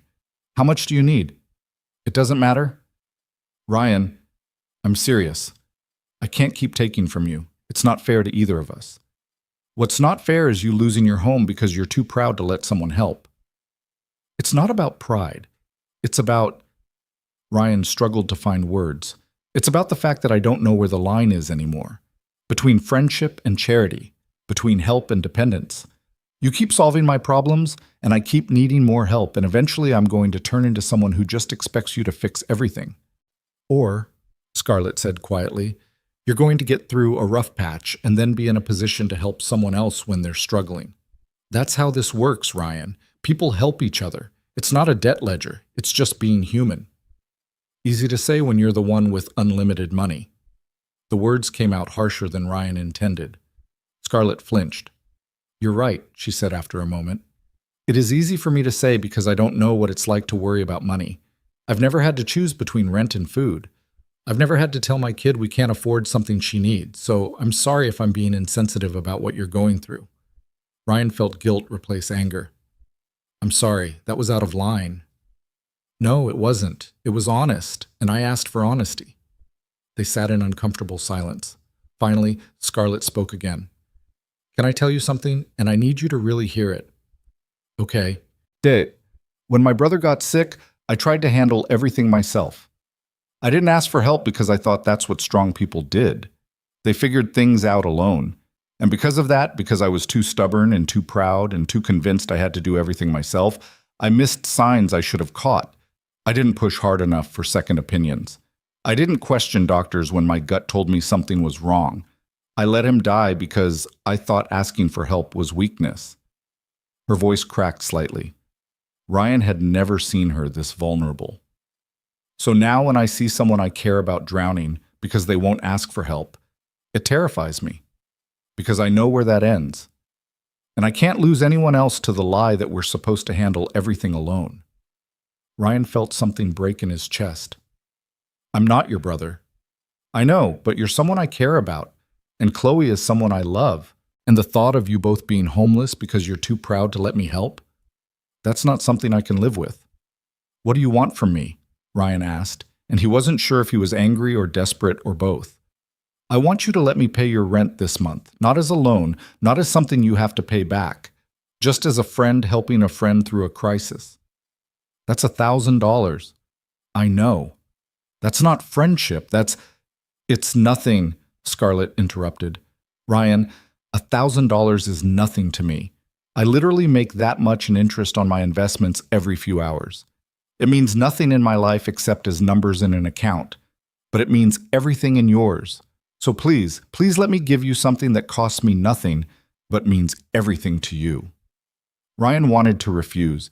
Every instinct was screaming at him to stand up, thank her politely, and show her the door, but he thought about Chloe sleeping in the next room, about what it would do to her to lose another home, another piece of stability, about the fact that his pride wasn't worth her security. Okay, he said, the word tasting like surrender. But this is the last time. After this, I figure things out on my own. After this, you'll have a job, and you won't need help, Scarlett said gently. But if you do need help again, I hope you'll ask instead of waiting until you're 3 days from eviction. She pulled out her phone and made some transfers while Ryan sat there feeling simultaneously grateful and ashamed. Within minutes, his bank account had enough to cover rent, utilities, and groceries for the month. It was more than she'd said.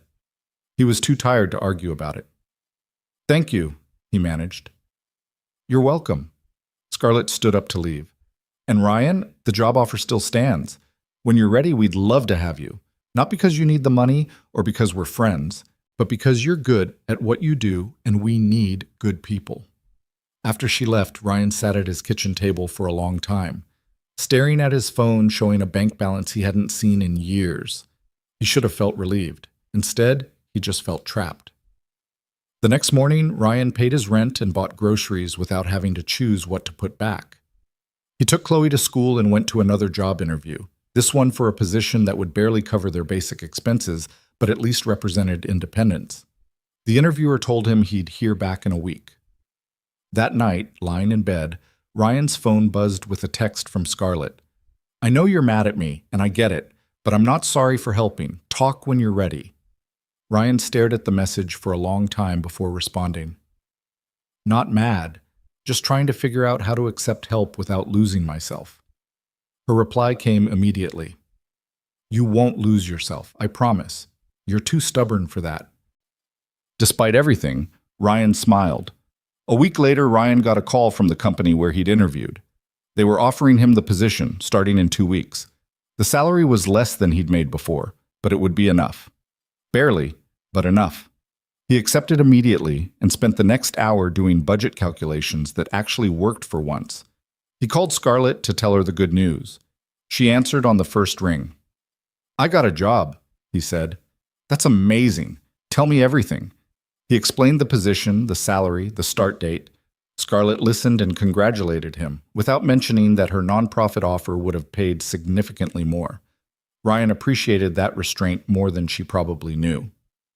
"So I can start paying you back," he said. "It'll take a while, but I'll pay back everything you've spent on us." "Ryan, we talked about this. It's not a loan." "I know what you said, but I need to do this. For myself." There was a long pause. Then Scarlett sighed. "Okay, if it makes you feel better, you can pay me back. But there's no rush and no interest, just whenever you can afford it." "Thank you." "You're welcome. Can I take you and Chloe to dinner to celebrate?" Ryan was about to decline automatically, then stopped himself. Scarlett was his friend. Friends celebrated each other's victories, and he was tired of treating every interaction like a negotiation. "Yeah," he said. "That would be nice." They went back to Marco's Pizza because fancy restaurants felt like too much and fast food felt like too little. Chloe told them about school while they ate, and Scarlett asked questions like she actually cared about third-grade drama, and Ryan watched them interact with something warm in his chest. After Chloe went to the bathroom, Scarlett turned to Ryan with an expression he couldn't quite read. "Can I ask you something?" she said. "Sure." "Are we okay? Like really okay? Because I know these past few weeks have been hard and I'm worried I pushed too much." Ryan thought about it honestly. "I think we're okay. But I need you to understand something." "What?" "I'm always going to struggle with accepting help. It's not about you, it's about how I was raised, how I've survived, who I am. So sometimes I'm going to pull away or get defensive or act like an ass even though I'm grateful. And I need you to understand that's my issue to work through, not something you need to fix." Scarlett nodded slowly. "I can do that, but you need to understand something too." "What's that?" "I'm always going to want to help people I care about. It's not about control or feeling superior. It's because watching people struggle when I could make things easier feels wrong. So sometimes I'm going to offer help even when you don't want it. And I need you to understand that's coming from care, not pity." "So we're both going to drive each other crazy." "Probably," Scarlett agreed with a small smile. Chloe returned to the table and immediately sensed the shift in mood. "Are you guys having a moment?" she asked suspiciously. "What's a moment?" Ryan asked. "It's what Maya's mom calls it when adults are being weird and emotional at each other." "We're not being weird," Scarlett protested. "Yes, you are. You have that look." "What look?" "The one adults get when they're talking about important things." Chloe made air quotes around the last two words. "It's fine. You can keep having your moment. I'll just eat my pizza." Ryan and Scarlett looked at each other and started laughing. This kid was too perceptive for her own good. The following weeks settled into a new rhythm. Ryan started his new job and threw himself into proving he deserved the position. It was hard work, long hours, difficult problems, constant pressure, but it was honest employment that paid the bills. Scarlett continued building her nonprofit, and occasionally she'd send Ryan articles about infrastructure projects or call to ask technical questions. He helped when he could, offering advice based on his practical experience. They texted most days, nothing important, just checking in. Chloe's school pictures. Funny things that happened at work. Weekend plans. The kind of mundane communication that characterized actual friendship instead of whatever complicated thing they'd been doing before. One night, about a month into Ryan's new job, Scarlett called late. "I'm outside your building," she said without preamble. "Can I come up?" Ryan looked around his apartment, which was its usual state of barely controlled chaos. "Yeah, sure." She appeared at his door a few minutes later, looking disheveled in a way Ryan had never seen. Her hair was pulled back messily, she was wearing sweatpants, and her eyes were red. "Are you okay?" he asked immediately. "Today was the anniversary of my brother's death," she said flatly, "and I spent it at board meetings pretending I was fine, and now I'm not fine, and I didn't want to be alone in my apartment where everything reminds me of him." Ryan stepped aside and let her in. "Chloe's asleep. We can talk in the kitchen." They sat at the table where they'd had so many conversations over the past months. Ryan made tea because he didn't know what else to do. "I'm sorry," Scarlett said. "I shouldn't have just shown up." "You said I could call you any time. That works both ways." "Does it?" "Yeah, it does." Scarlett wrapped her hands around the tea mug. "I thought I was doing better. The nonprofit helps. Feeling like I'm doing something meaningful helps. But today I just kept thinking about how he should be here, how he should have gotten to see me start this organization, how he would have had ideas and opinions and probably would have told me I was doing it all wrong. Tell me about him, Ryan said. Not about how he died, about who he was. So Scarlett talked. She told him about growing up together after their parents died, about how her brother had been the funny one while she was serious, about how he'd supported her business dreams even when they seemed impossible. She talked about inside jokes and shared memories and all the small moments that made someone real instead of just a tragedy. Ryan listened and occasionally asked questions, and slowly the tension in Scarlett's shoulders eased. When she finally went quiet, it felt peaceful instead of painful. "Thank you," she said, "for letting me talk about him. Anytime. Can I ask you something about Emma?" "Sure." "Do you still feel guilty about being okay without her?" Ryan thought about it. "Sometimes, especially when I'm happy, like I'm betraying her by moving on." "Does it get easier?" "Not easier, just different. You learn to carry it instead of letting it crush you." Scarlett nodded like she understood. They sat in comfortable silence until she finally stood to leave. "Scarlett?" Ryan said as she reached the door. "Yeah? I'm glad you came here instead of being alone." She smiled, tired but genuine. "Me too." After she left, Ryan went to bed thinking about loss and friendship, and how sometimes the best thing you could do for someone was just let them not be okay for a while. He thought about Emma, who would have liked Scarlett, who would have told him to stop being so stubborn about accepting help. And he thought about how maybe, finally, he was learning that being strong didn't mean carrying everything alone. His phone buzzed with a text from Scarlett. "Thank you for tonight. You're a good friend." Ryan typed back, "So are you." And despite all the complications, despite the money and the differences in their lives and his persistent discomfort with needing help, that felt like the truest thing he'd said in a long time. The argument started in a hospital parking lot at 2 a.m, which felt appropriate given how everything between them seemed to happen in places where regular people didn't belong. Ryan had called Scarlett's personal number for the first time, his hands shaking so badly he could barely hold the phone. Chloe had woken up screaming, her fever spiking to 104, and the emergency room was packed with people who'd been waiting for hours. He tried to handle it alone, tried to be the father who didn't need help, but watching Chloe cry in pain while nurses kept saying just a little longer had broken something in him. Scarlett had answered on the first ring despite the hour.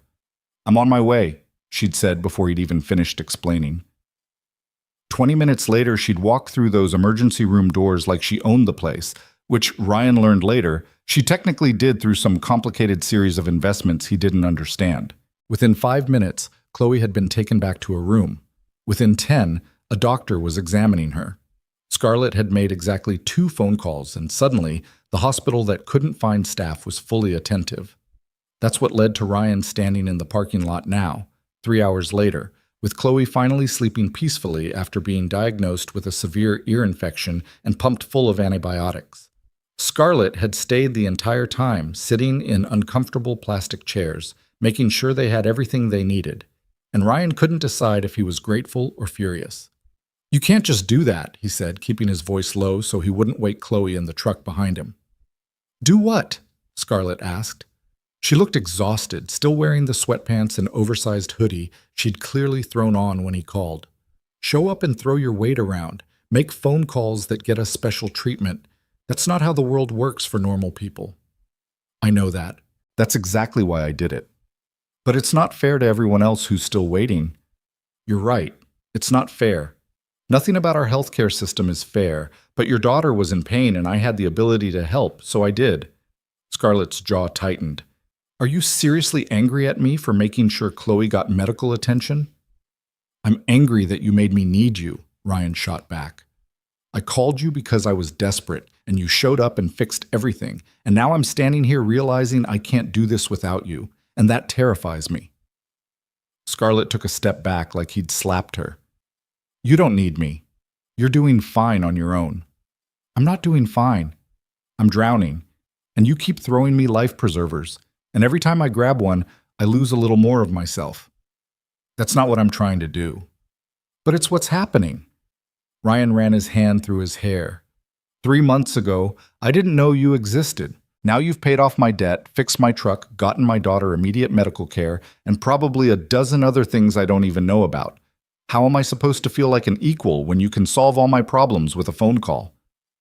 I don't want you to feel like less than me, Scarlett said, her voice cracking slightly. I just want to help. I know, and that's the problem, because I'm starting to rely on you. And what happens when you get tired of playing savior to the broke mechanic and his kid? What happens when you remember you're a billionaire with better things to do? Is that really what you think of me? Scarlett's eyes were bright, like she might cry. That I'm just playing? That this is some kind of charity project I'll get bored with?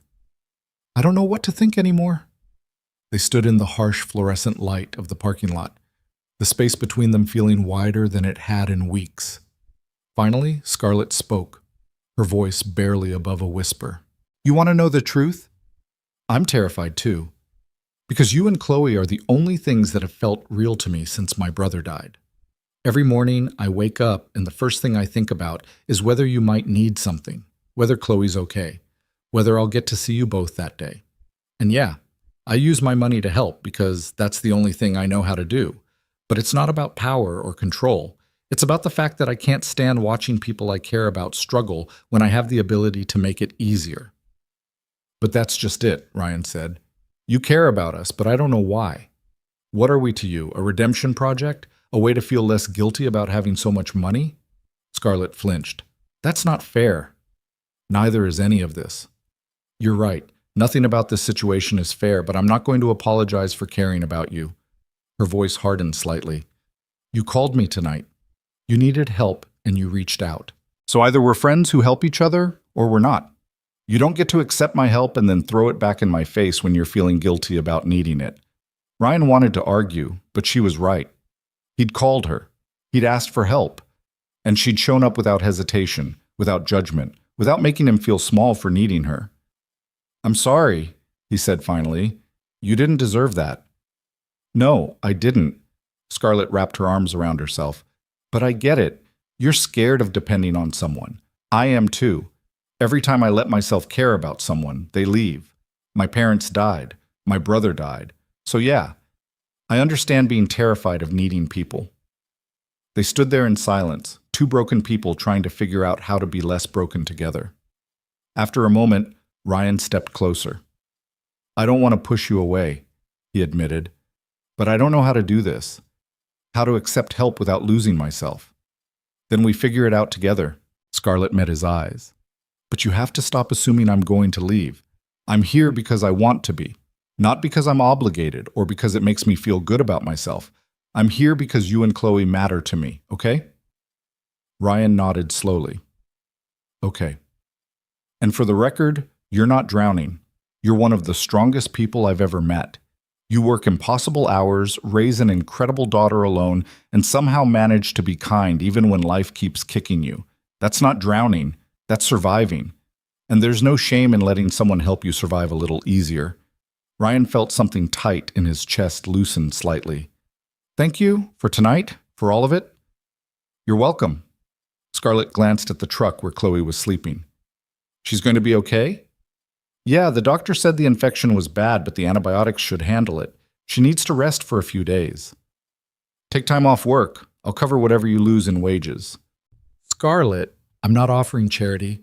I'm offering to make sure you can take care of your sick daughter without worrying about money. There's a difference. Ryan wanted to argue, but he was too tired. Can we talk about this when it's not 3 a.m? Sure. Scarlett pulled her phone out. I should call a car. I can drive you home. You have a sick kid in your truck. I'm not making you go out of your way.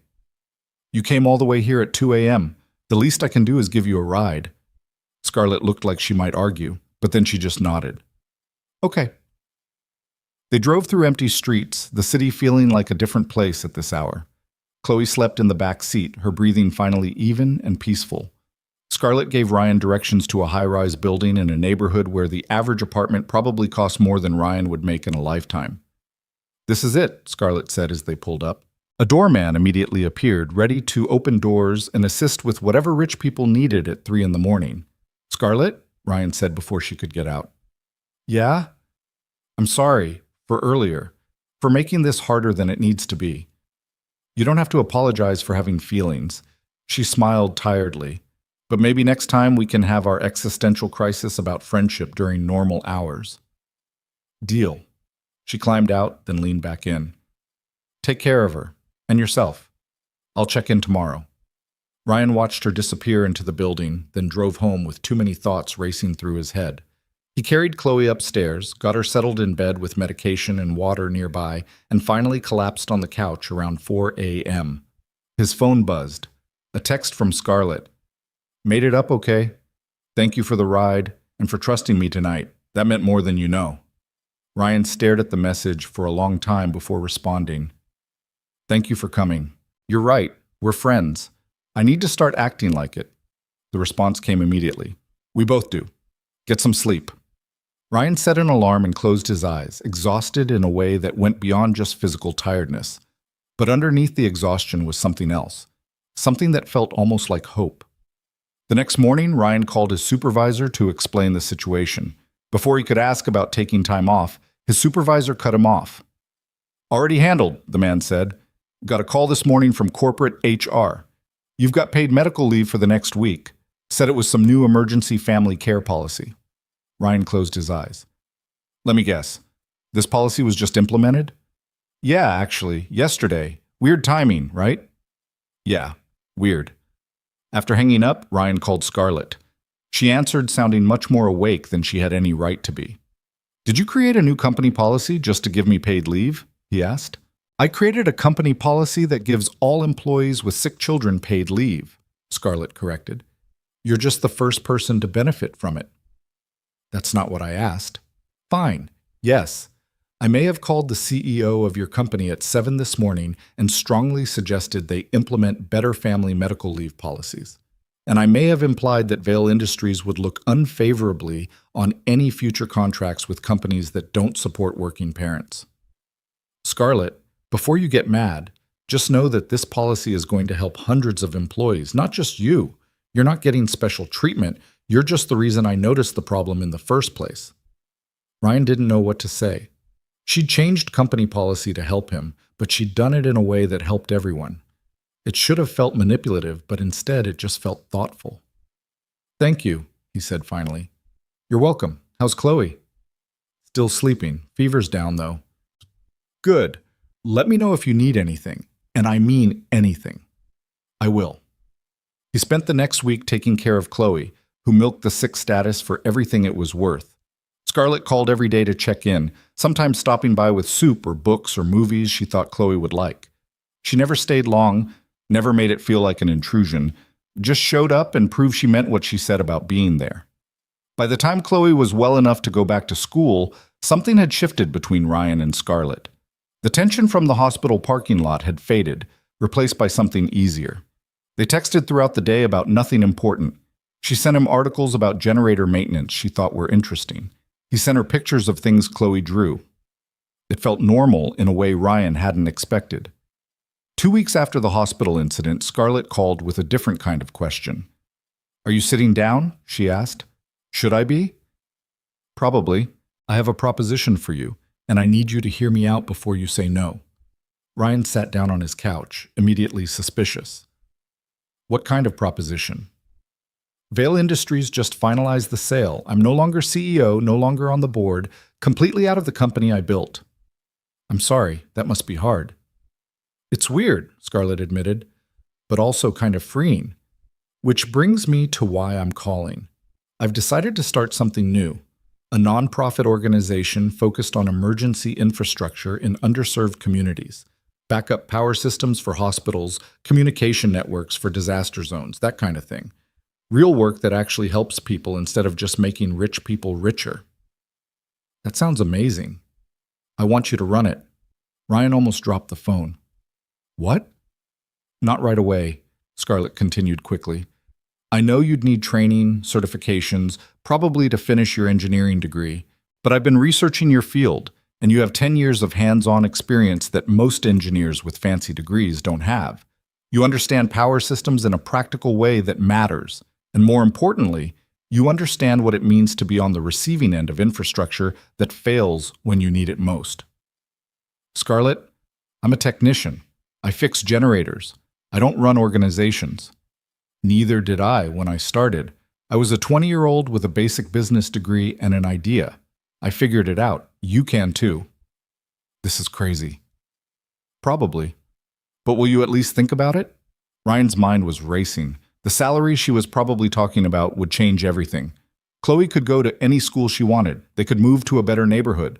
He could stop choosing between paying rent and buying groceries. But it also meant accepting something so large from Scarlett that he'd never be able to repay it.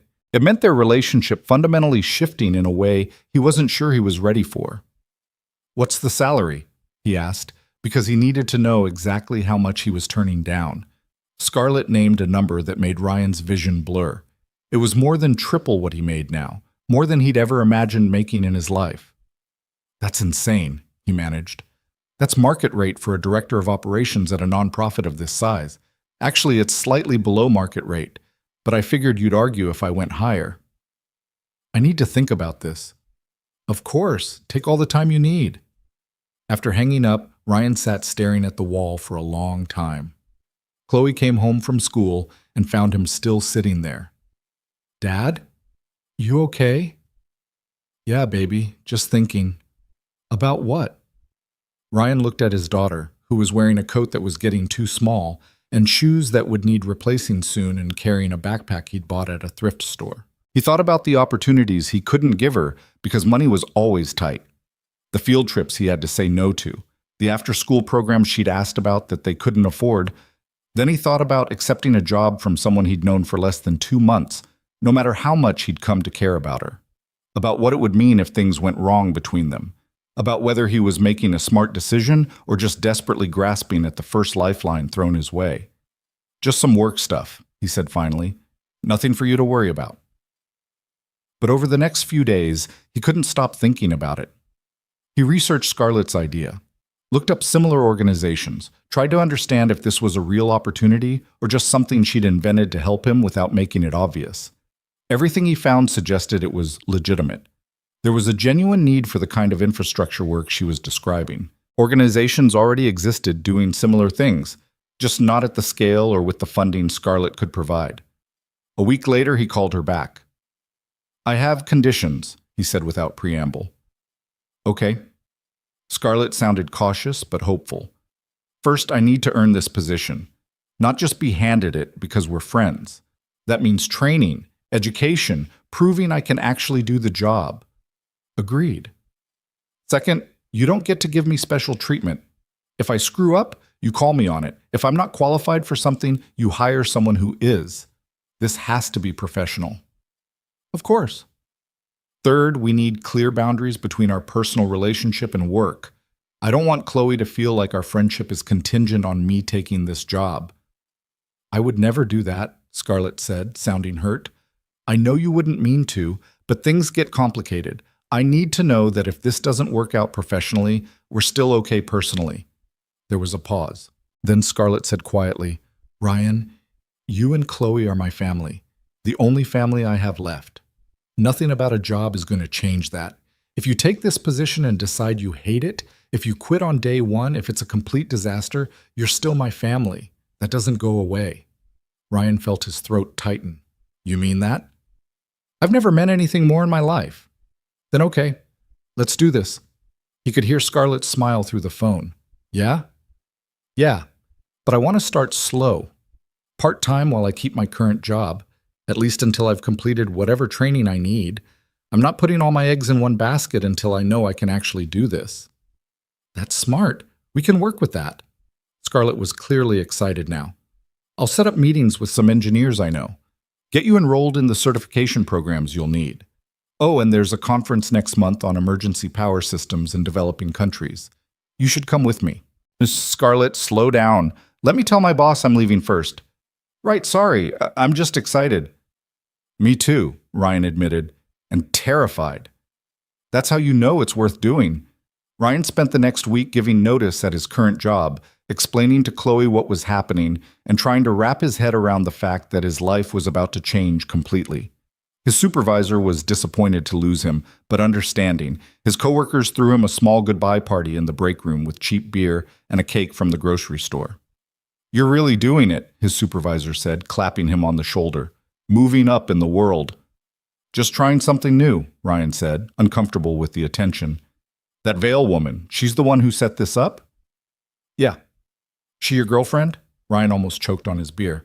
"No, just a friend." His supervisor gave him a knowing look.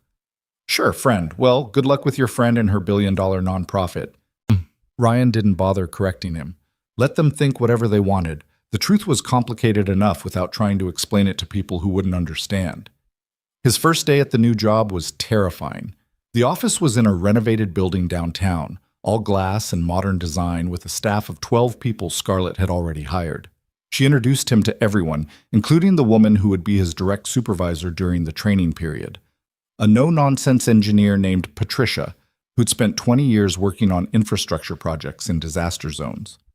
"Scarlett says you're good," Patricia told him after everyone else had left. "But I'm going to push you hard. This isn't a charity job. We're trying to build something real here. You okay with that?" "More than okay," Ryan said, meaning it. Patricia nodded. "Good. Let's get to work." The next 3 months were the hardest Ryan had worked in his life. Patricia wasn't kidding about pushing him. She threw technical manuals at him, sent him to training courses that made his brain hurt, had him shadow experienced engineers on project sites. Ryan studied at night after putting Chloe to bed, reading about power distribution systems and emergency protocols until his eyes crossed. Scarlett kept her distance professionally, which he appreciated. She checked in occasionally to see how he was adjusting, but she never interfered with Patricia's training regimen. At the office, she treated him like any other employee. But outside work, she was still the person who showed up to Chloe's school events, who texted him stupid jokes when he was stressed, who felt like family in a way that scared and comforted him in equal measure. One night, 3 months into his new position, Ryan was working late at the office, trying to understand a particularly complex section of electrical code. Everyone else had gone home. He was alone with a stack of textbooks and a growing headache when Scarlett appeared in his doorway. "You're going to burn out if you keep this up," she said. "I'm fine." "You're here at 9 p.m. reading about voltage regulation. That's not fine." Ryan rubbed his eyes. "I'm so far behind everyone else. Patricia knows things in her sleep that I'm just learning. I need to catch up." Scarlett walked in and sat down across from him. "You know what Patricia told me last week? That I'm hopeless? That you're the fastest learner she's ever trained. That you have an intuitive understanding of systems that takes most engineers years to develop. And that she's already planning to put you on the hospital project in Tanzania next quarter because she trusts you to handle it." Ryan stared at her. "She said that?" "Word for word. You're doing amazing, Ryan. You need to give yourself credit." "I just don't want to let you down." "You couldn't if you tried." Scarlett leaned forward. "You took a massive risk accepting this position. You're working your ass off to prove yourself, and you're succeeding. That's not letting anyone down.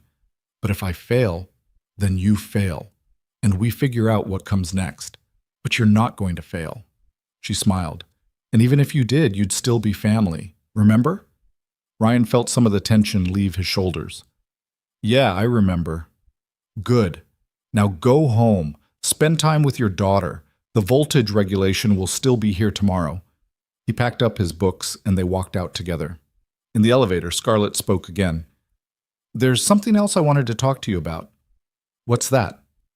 "The Tanzania project. It's a 3-week trip to install backup power at a rural hospital. Patricia wants you to lead it." "Lead it? I'm still training." "Patricia thinks you're ready. So do I."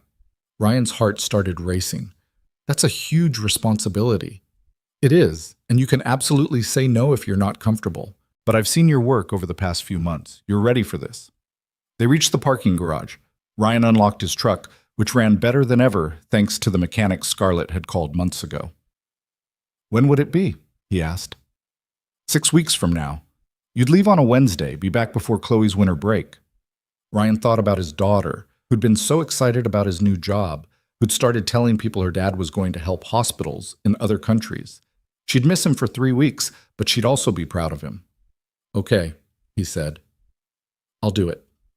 Scarlett's face lit up. "Really?" "Yeah. but I'm going to need Patricia's help planning everything. She's already started. Scarlett grinned. She was pretty confident you'd say yes. Ryan shook his head, but he was smiling. You all are way too sure about me. That's because we see what you don't. You're good at this, Ryan. Really good. You just need to believe it. As he drove home that night, Ryan thought about how much had changed in 6 months. He'd gone from a struggling mechanic who could barely pay rent to someone leading international infrastructure projects. He had a daughter who was thriving, friends who felt like family, and for the first time in years, a future that looked like something more than just survival. None of it felt real, but all of it was. And somewhere in the middle of accepting all of this, Ryan realized he'd stopped being angry at Scarlett for helping him. He'd stopped feeling like charity. Instead, he just felt grateful. Grateful that she'd sat at his table that night. Grateful that she'd seen something in him worth investing in. Grateful that she'd proven friends could show up and stay. He pulled into his parking spot and looked up at his apartment building. It was still the same tired 4-story walk-up in a neighborhood that was more worn than nice. But even that was changing. He'd already started looking at better places.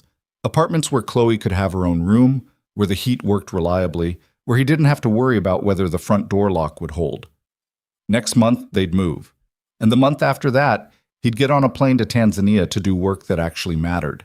And somehow, impossibly, life was becoming something he'd stopped believing it could be. His phone buzzed. A text from Scarlett. Proud of you. Also, Chloe's birthday is coming up. What are we doing this year? Ryan smiled and typed back, whatever she wants, sky's the limit. The response came immediately. Dangerous words. I'm going to hold you to that. Ryan climbed the stairs to his apartment, feeling lighter than he had in years. Inside, Chloe was already asleep, a book open on her chest where she'd dozed off reading. He gently moved the book, pulled her blanket up, and kissed her forehead. We're doing okay, Em, he whispered into the quiet. Finally, we're doing okay. And for the first time since Emma died, Ryan felt like he wasn't lying to her. 1 year later, Ryan stood in the same elevator that had terrified him the first time and felt nothing but anticipation. Chloe was beside him, wearing a dress she'd picked out herself from a store they could actually afford now, her hair done up in braids she'd insisted on learning how to do from YouTube tutorials. She was 9 years old today, and she'd asked for only one thing, dinner at the restaurant where everything started. You sure about this? Ryan asked her as the elevator climbed. We could go anywhere else, somewhere new. I want to go here, Chloe said firmly. It's our place now. The elevator doors opened and Ryan saw immediately that she was right. The restaurant looked the same. Crystal chandeliers, floor-to-ceiling windows, tables full of wealthy people eating expensive food. But it felt completely different. Or maybe Ryan was different. He was wearing a suit he'd bought himself, one that actually fit, from money he'd earned doing work that mattered. His hands were still rough from years of generator repair, but now they also knew how to draft emergency power plans for hospitals in countries he'd only read about before. The hostess recognized him immediately, which would have been unthinkable a year ago. Mr. Mercer, she said warmly, your table is ready. Ms. Vale is already here. They followed her through the restaurant, past tables where people glanced up with mild curiosity instead of the barely concealed judgment Ryan remembered from before. He spotted Scarlett near the windows at a table for 3, and something in his chest tightened. She'd changed too. Not dramatically.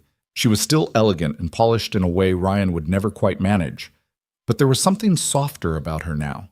She smiled when she saw them, a real smile that reached her eyes, and stood to hug Chloe. Happy birthday, Scarlett said, pressing a small wrapped box into Chloe's hands. But you have to wait until after dinner to open it. Is it a pony? Chloe asked hopefully. It's not a pony. Could you buy me a pony if I asked? Probably, but your dad would kill me. Accurate, Ryan confirmed, sitting down. The same waiter from a year ago, Laurent, appeared with menus and barely concealed delight. Over the past year, Ryan and Chloe had become semi-regular visitors, usually when Scarlett insisted on celebrating something. Chloe's school achievements, Ryan completing his certifications, successful project launches. The staff had learned to treat them like any other guests, which was exactly what Ryan wanted. The usual? Laurent asked. Actually, Chloe said, studying the menu with exaggerated seriousness. I want to try the fancy thing. The one with the French name I can't say. Coco vin? Laurent suggested. That one. After they ordered, Scarlett leaned back and looked at them both with an expression Ryan had learned to recognize. She was cataloging memories, storing this moment away like she was afraid it might disappear. What? He asked. Nothing. Just thinking about how much has changed since the last birthday we celebrated here. Everything's changed, Chloe agreed. Dad has a real job now. We have a new apartment with 2 bathrooms, and you're not sad all the time anymore. Scarlett laughed. I wasn't sad all the time. Yes, you were, Chloe said matter-of-factly. But you're better now. You smile more, and you tell jokes that are actually funny instead of the weird ones adults tell when they're pretending to be happy. Ryan tried to hide his smile. Chloe had inherited Emma's brutal honesty, a trait that made her either incredibly insightful or deeply embarrassing depending on the situation. You're right, Scarlett admitted. I am better, because of you two. And therapy, Chloe added. You told me therapy helped a lot. That too. Ryan watched them interact with the easy familiarity of family. Somewhere over the past year, Scarlett had become a permanent fixture in their lives.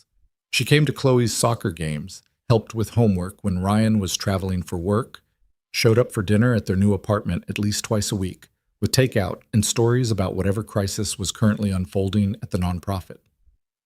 She was there for the mundane moments and the important ones, proving over and over that she'd meant what she said about not leaving. How was Tanzania? Scarlett asked Ryan.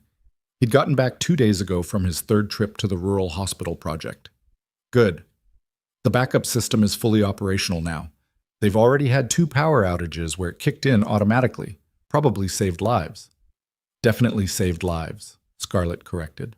Ryan still struggled with that part, accepting that his work had real impact. But he was learning. Patricia had drilled into him that false modesty didn't serve anyone. If you did good work, you acknowledged it and used that confidence to do more good work.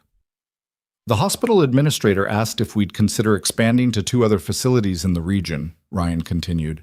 Similar infrastructure problems, same need for reliable backup power. What did you tell him? That I'd discuss it with my boss and get back to him. Scarlett grinned. Your boss says yes. Draft a proposal, and we'll make it happen. This was how their professional relationship had evolved. Scarlett trusted Ryan's judgment completely, to the point where he sometimes forgot she was technically his employer. They argued about project priorities, disagreed about timelines, pushed back on each other's ideas. It was exactly what Ryan had wanted, a real working partnership, not charity dressed up as a job. Their food arrived and they ate while Chloe told them about school, about her friend Maya, who'd moved away but still video called every week, about the science project she was planning that involved growing plants in different types of soil. She was thriving in ways Ryan hadn't thought possible a year ago. The new school was better, the neighborhood was safer, and she had the kind of stability kids needed to just be kids instead of worrying about adult problems. Can I ask you something? Chloe said suddenly, looking at Scarlett with the serious expression that always preceded profound or devastating questions. Sure, Scarlett said carefully. Are you going to marry my dad? Ryan choked on his water. Laurent, who'd been refilling glasses, froze mid-pour. Scarlett's eyes went wide. Chloe, Ryan managed once he could breathe. That's not appropriate. Why not? Maya's mom asked me the same thing last week. She said you two act like a married couple. We're friends, Ryan said firmly. Good friends, that's all. Chloe looked between them with the skepticism of someone who'd watched too many movies where the characters denied their feelings until the dramatic ending. Okay, but if you ever wanted to get married, I'd be okay with it, just so you know. Noted, Scarlett said, her voice slightly strangled. Thank you for that permission. An awkward silence settled over the table.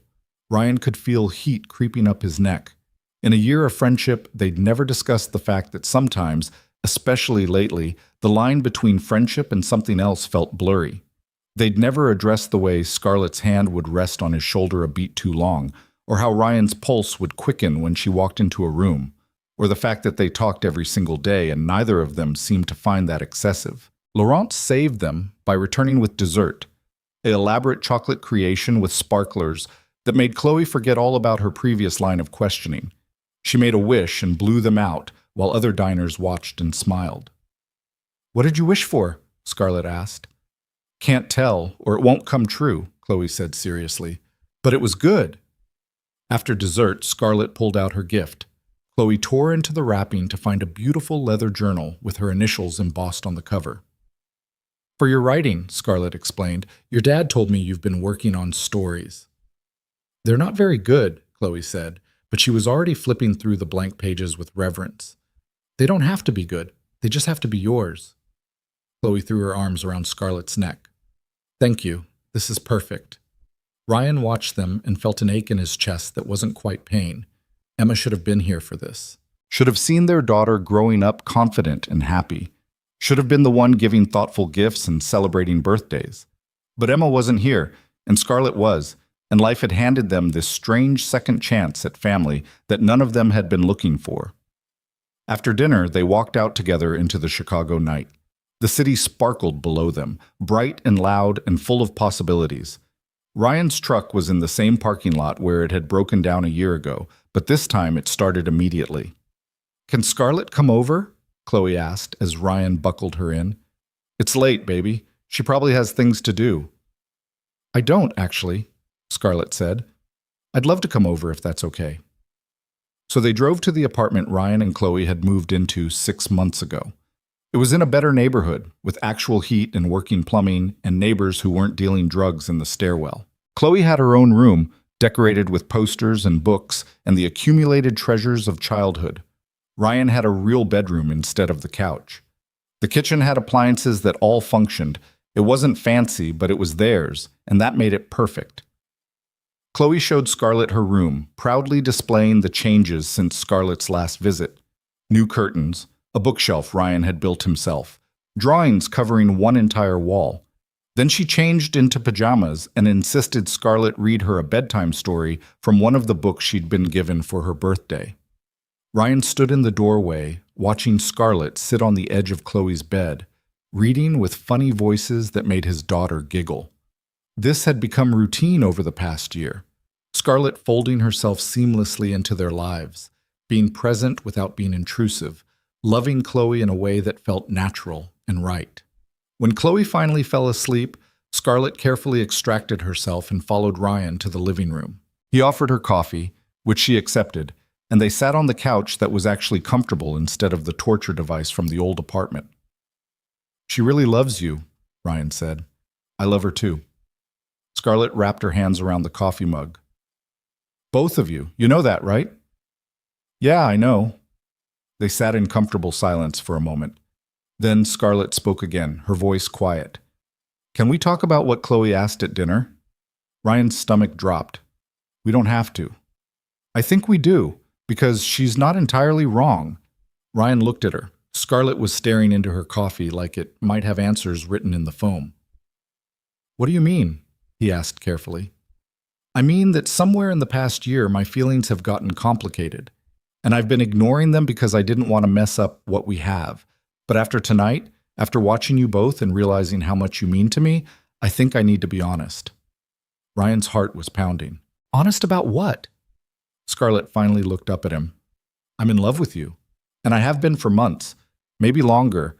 I don't know when it happened exactly, but at some point, you stopped being my friend who I wanted to help and became the person I couldn't imagine my life without." Ryan couldn't breathe. He'd wondered. Late at night, when he couldn't sleep, he'd let himself think about the possibility that maybe Scarlett felt the same pull he did. But he'd always convinced himself he was wrong, that she was just being kind, that a billionaire nonprofit founder would never actually fall for a former mechanic with a kid and a traumatic past. "Say something," Scarlett said, and he could hear fear in her voice. "I don't know what to say." "You could start with whether the feeling is mutual, or if I just completely destroyed our friendship with this confession." Ryan set down his coffee cup. "When I came back from Tanzania last month, the first person I wanted to tell about the trip was you. Not because you're my boss, but because you're the only person who really understands why that work matters to me. And when Chloe won her science fair, my first thought was to call you, even before I called anyone else. And when I wake up in the morning, I check my phone hoping you've already texted. So? Scarlett's voice was barely a whisper. So yeah, the feeling is mutual, very mutual. I just didn't think I had the right to feel this way about you. Why not? Because you're you and I'm me. Because you've given me so much already that wanting more feels greedy.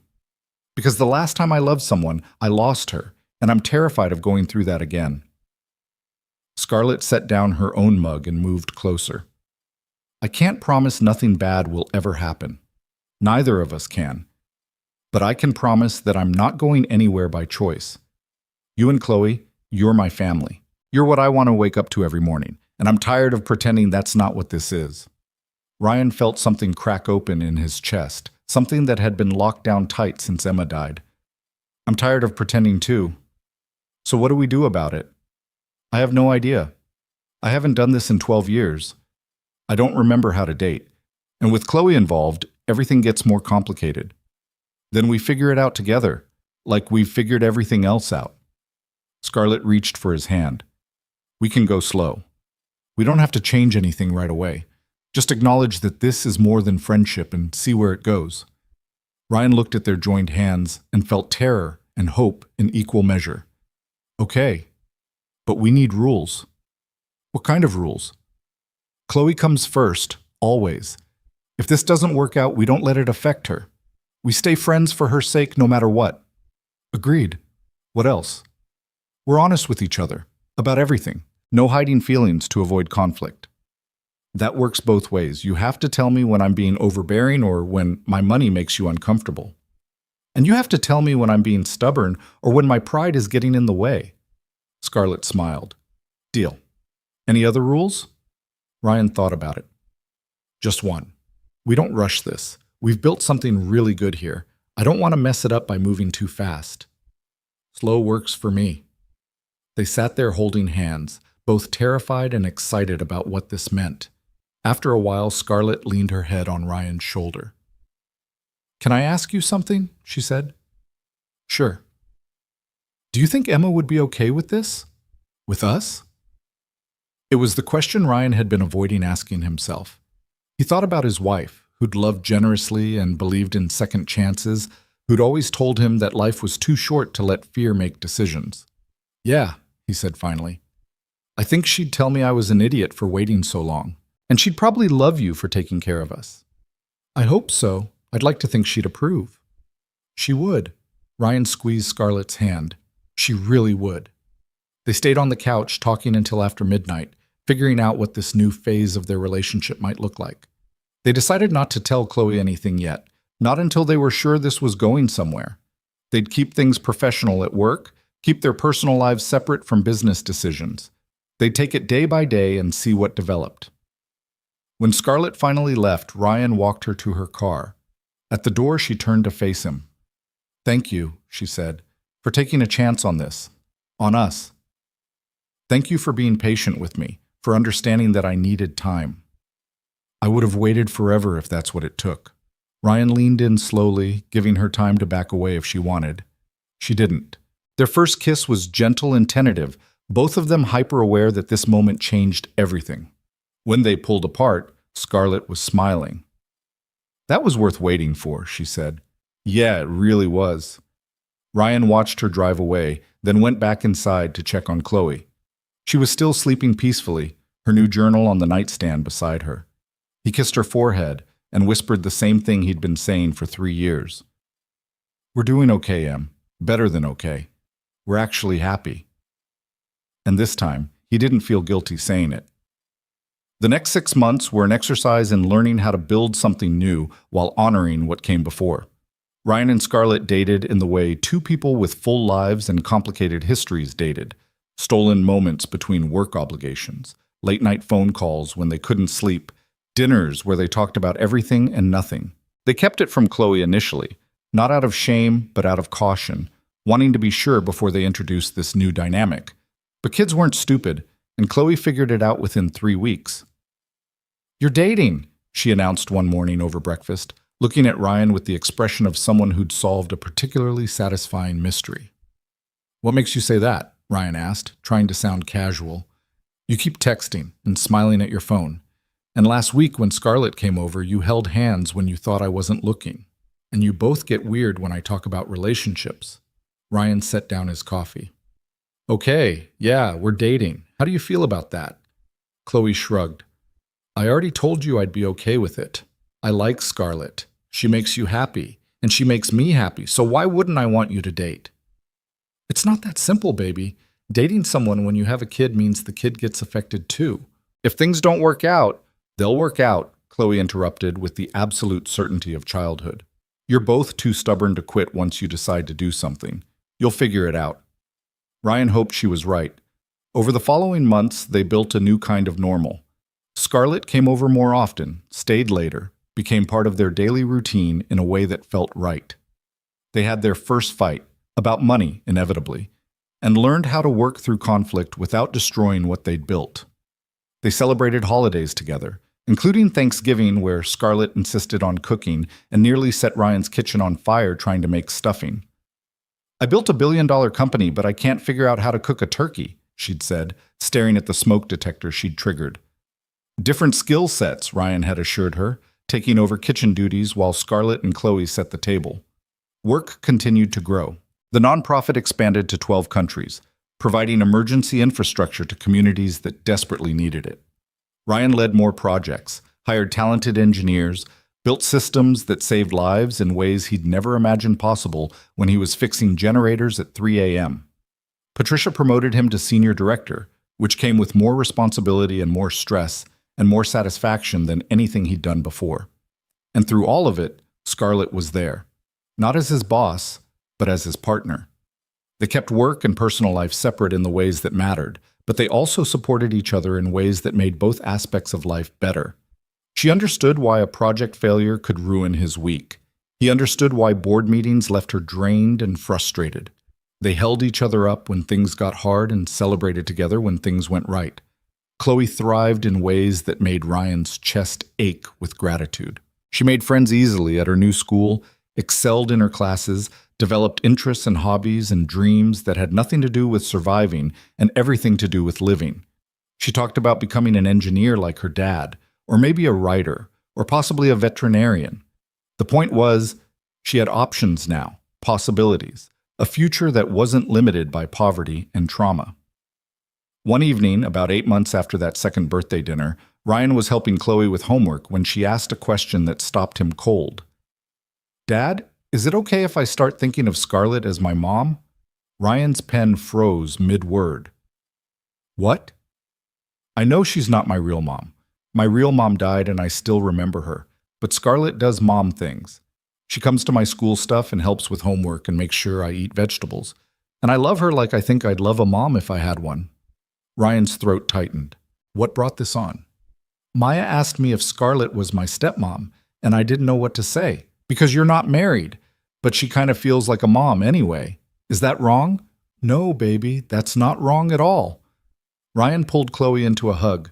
Your real mom would want you to have people who love you in your life. She wouldn't want you to be alone just because she's not here anymore. So it's okay? It's more than okay, but maybe you should talk to Scarlett about it, see how she feels. Will she be mad? I don't think she could ever be mad about you wanting her in your life. That weekend, Chloe brought it up to Scarlett directly, with the same blunt honesty she approached everything. They were at the park, watching kids play on the playground, when Chloe just turned to Scarlett and said, Can I call you Mom? Scarlett's eyes filled with tears immediately. You want to call me Mom? If it's okay. You don't have to say yes. I just thought maybe since you do mom things and I love you, it would make sense. Scarlett pulled Chloe into a fierce hug. It would be the greatest honor of my life if you called me Mom. Even though I had a different mom first, especially because of that. Your first mom sounds like she was incredible. I'm not trying to replace her. I just want to be another person who loves you as much as she did. Okay then. Chloe said it simply, like they'd just agreed on what to have for lunch instead of fundamentally reshaping their family structure. I'm going to go play now. Thanks, Mom. She ran off toward the swings, leaving Scarlett crying on the park bench. Ryan sat down beside her and pulled her close. You okay? He asked. I never thought I'd get this, Scarlett said through tears. A family, a daughter, someone who wants me in their life not because of my money, but just because of who I am. I didn't think I deserved it after spending so long being angry at the world. Oh, you deserve all of it, and more. They sat there watching Chloe play, both thinking about how far they'd come from that first night in the restaurant. Two broken people who'd found each other by accident and built something neither of them could have imagined. A year and a half after that initial birthday dinner, Ryan proposed to Scarlett in the same restaurant where everything began. He'd planned something elaborate, a speech about second chances and chosen family and learning to accept help. But when the moment came, with Chloe sitting beside them wearing a dress she'd picked out specifically for this occasion, Ryan found he couldn't remember any of the words he'd practiced. "Marry me," he said simply, pulling out a ring he'd saved for months to buy. "Not because I need you to rescue me or because I think I owe you anything, but because I love you and I want to spend the rest of my life proving that love doesn't have to end in tragedy." Scarlett was crying before he'd finished. Yes, 1,000 times yes.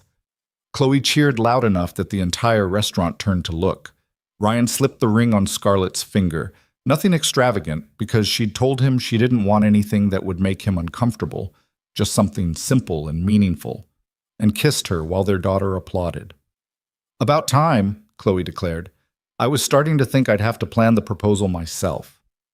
They got married 4 months later in a small ceremony that reflected who they actually were instead of who people expected them to be. Just close friends, colleagues, Chloe as the flower girl wearing a dress she'd helped design. No elaborate production, no society pages, just two people promising to love each other through whatever came next. Emma's picture sat on a table near the altar because she was part of this story too. She'd loved Ryan first, had given him Chloe, had shaped the man who could eventually open his heart again. And next to Emma's picture was one of Scarlett's brother, because he'd shaped her too, had made her into someone who understood loss and tried to build something meaningful from it. At the reception, Chloe gave a speech that made everyone cry. "My dad used to tell me that sometimes the worst things lead to the best things if we're brave enough to keep going," she said, reading from cards she'd written herself. "My first mom dying was the worst thing. But it led to my dad taking me to that fancy restaurant, which led to meeting Scarlett, which led to all of this. So I guess what I'm saying is that being brave enough to be sad and being brave enough to be happy again are the same kind of brave. And I'm really glad my dad and my new mom were both brave enough to let each other in." The speech was surprisingly wise for a 10-year-old, but Chloe had grown up learning hard lessons early. She understood that life wasn't fair, that people you loved could disappear without warning, but also that joy could sneak in through unexpected doors if you didn't lock them all. Ryan and Scarlett's first dance was to a song Emma had loved because they both agreed she should be part of this celebration. When it ended, Scarlett pulled Chloe onto the floor and they danced together, mother and daughter, and Ryan watched his family with a fullness in his chest he'd thought he'd never feel again.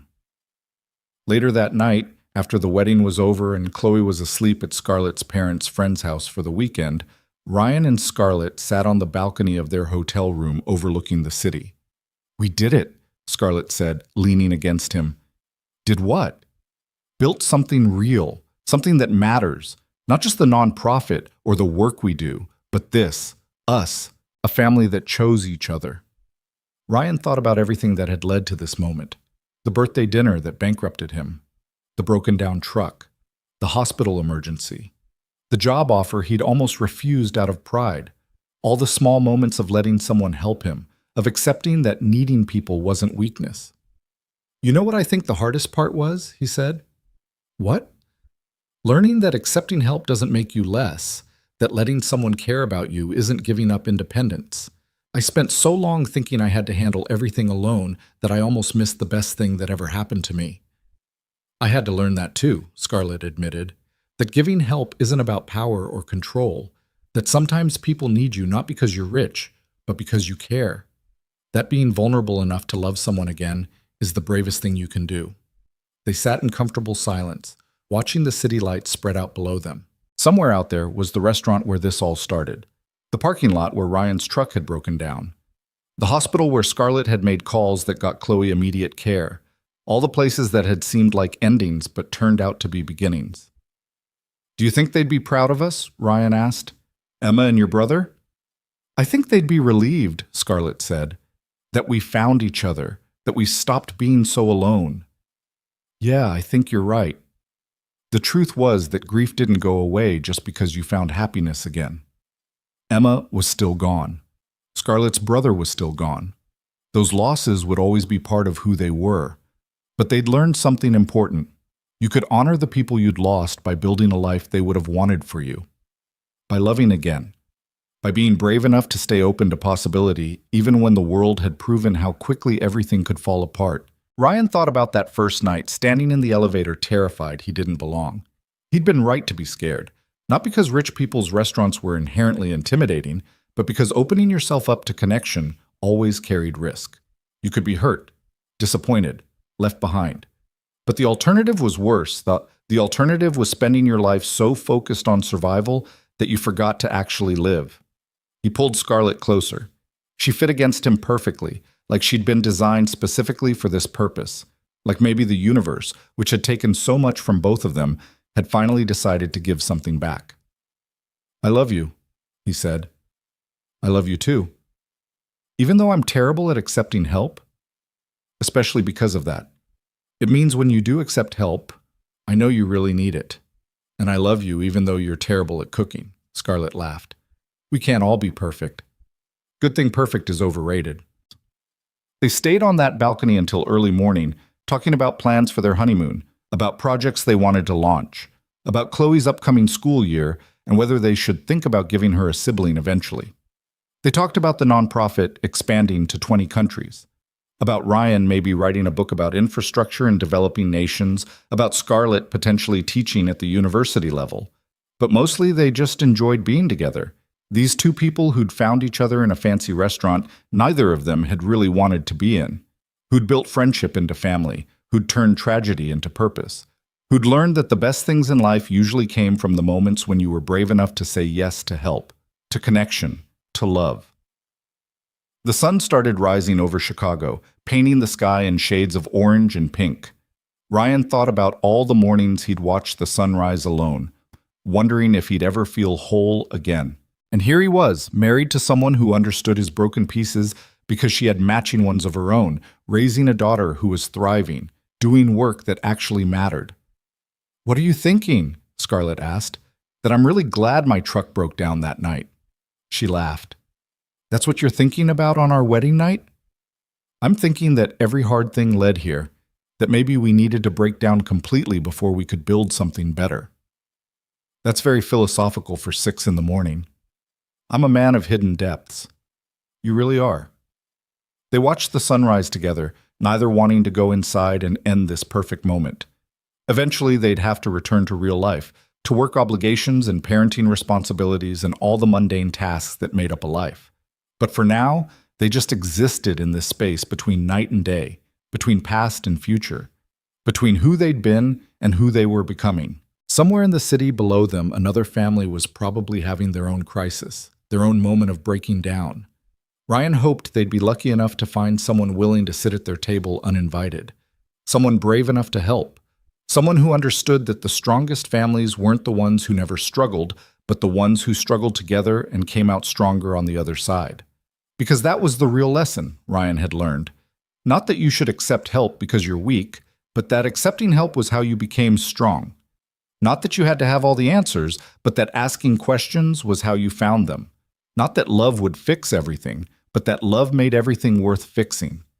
He'd entered that restaurant 18 months ago, ashamed of who he was, desperate to give his daughter one perfect memory.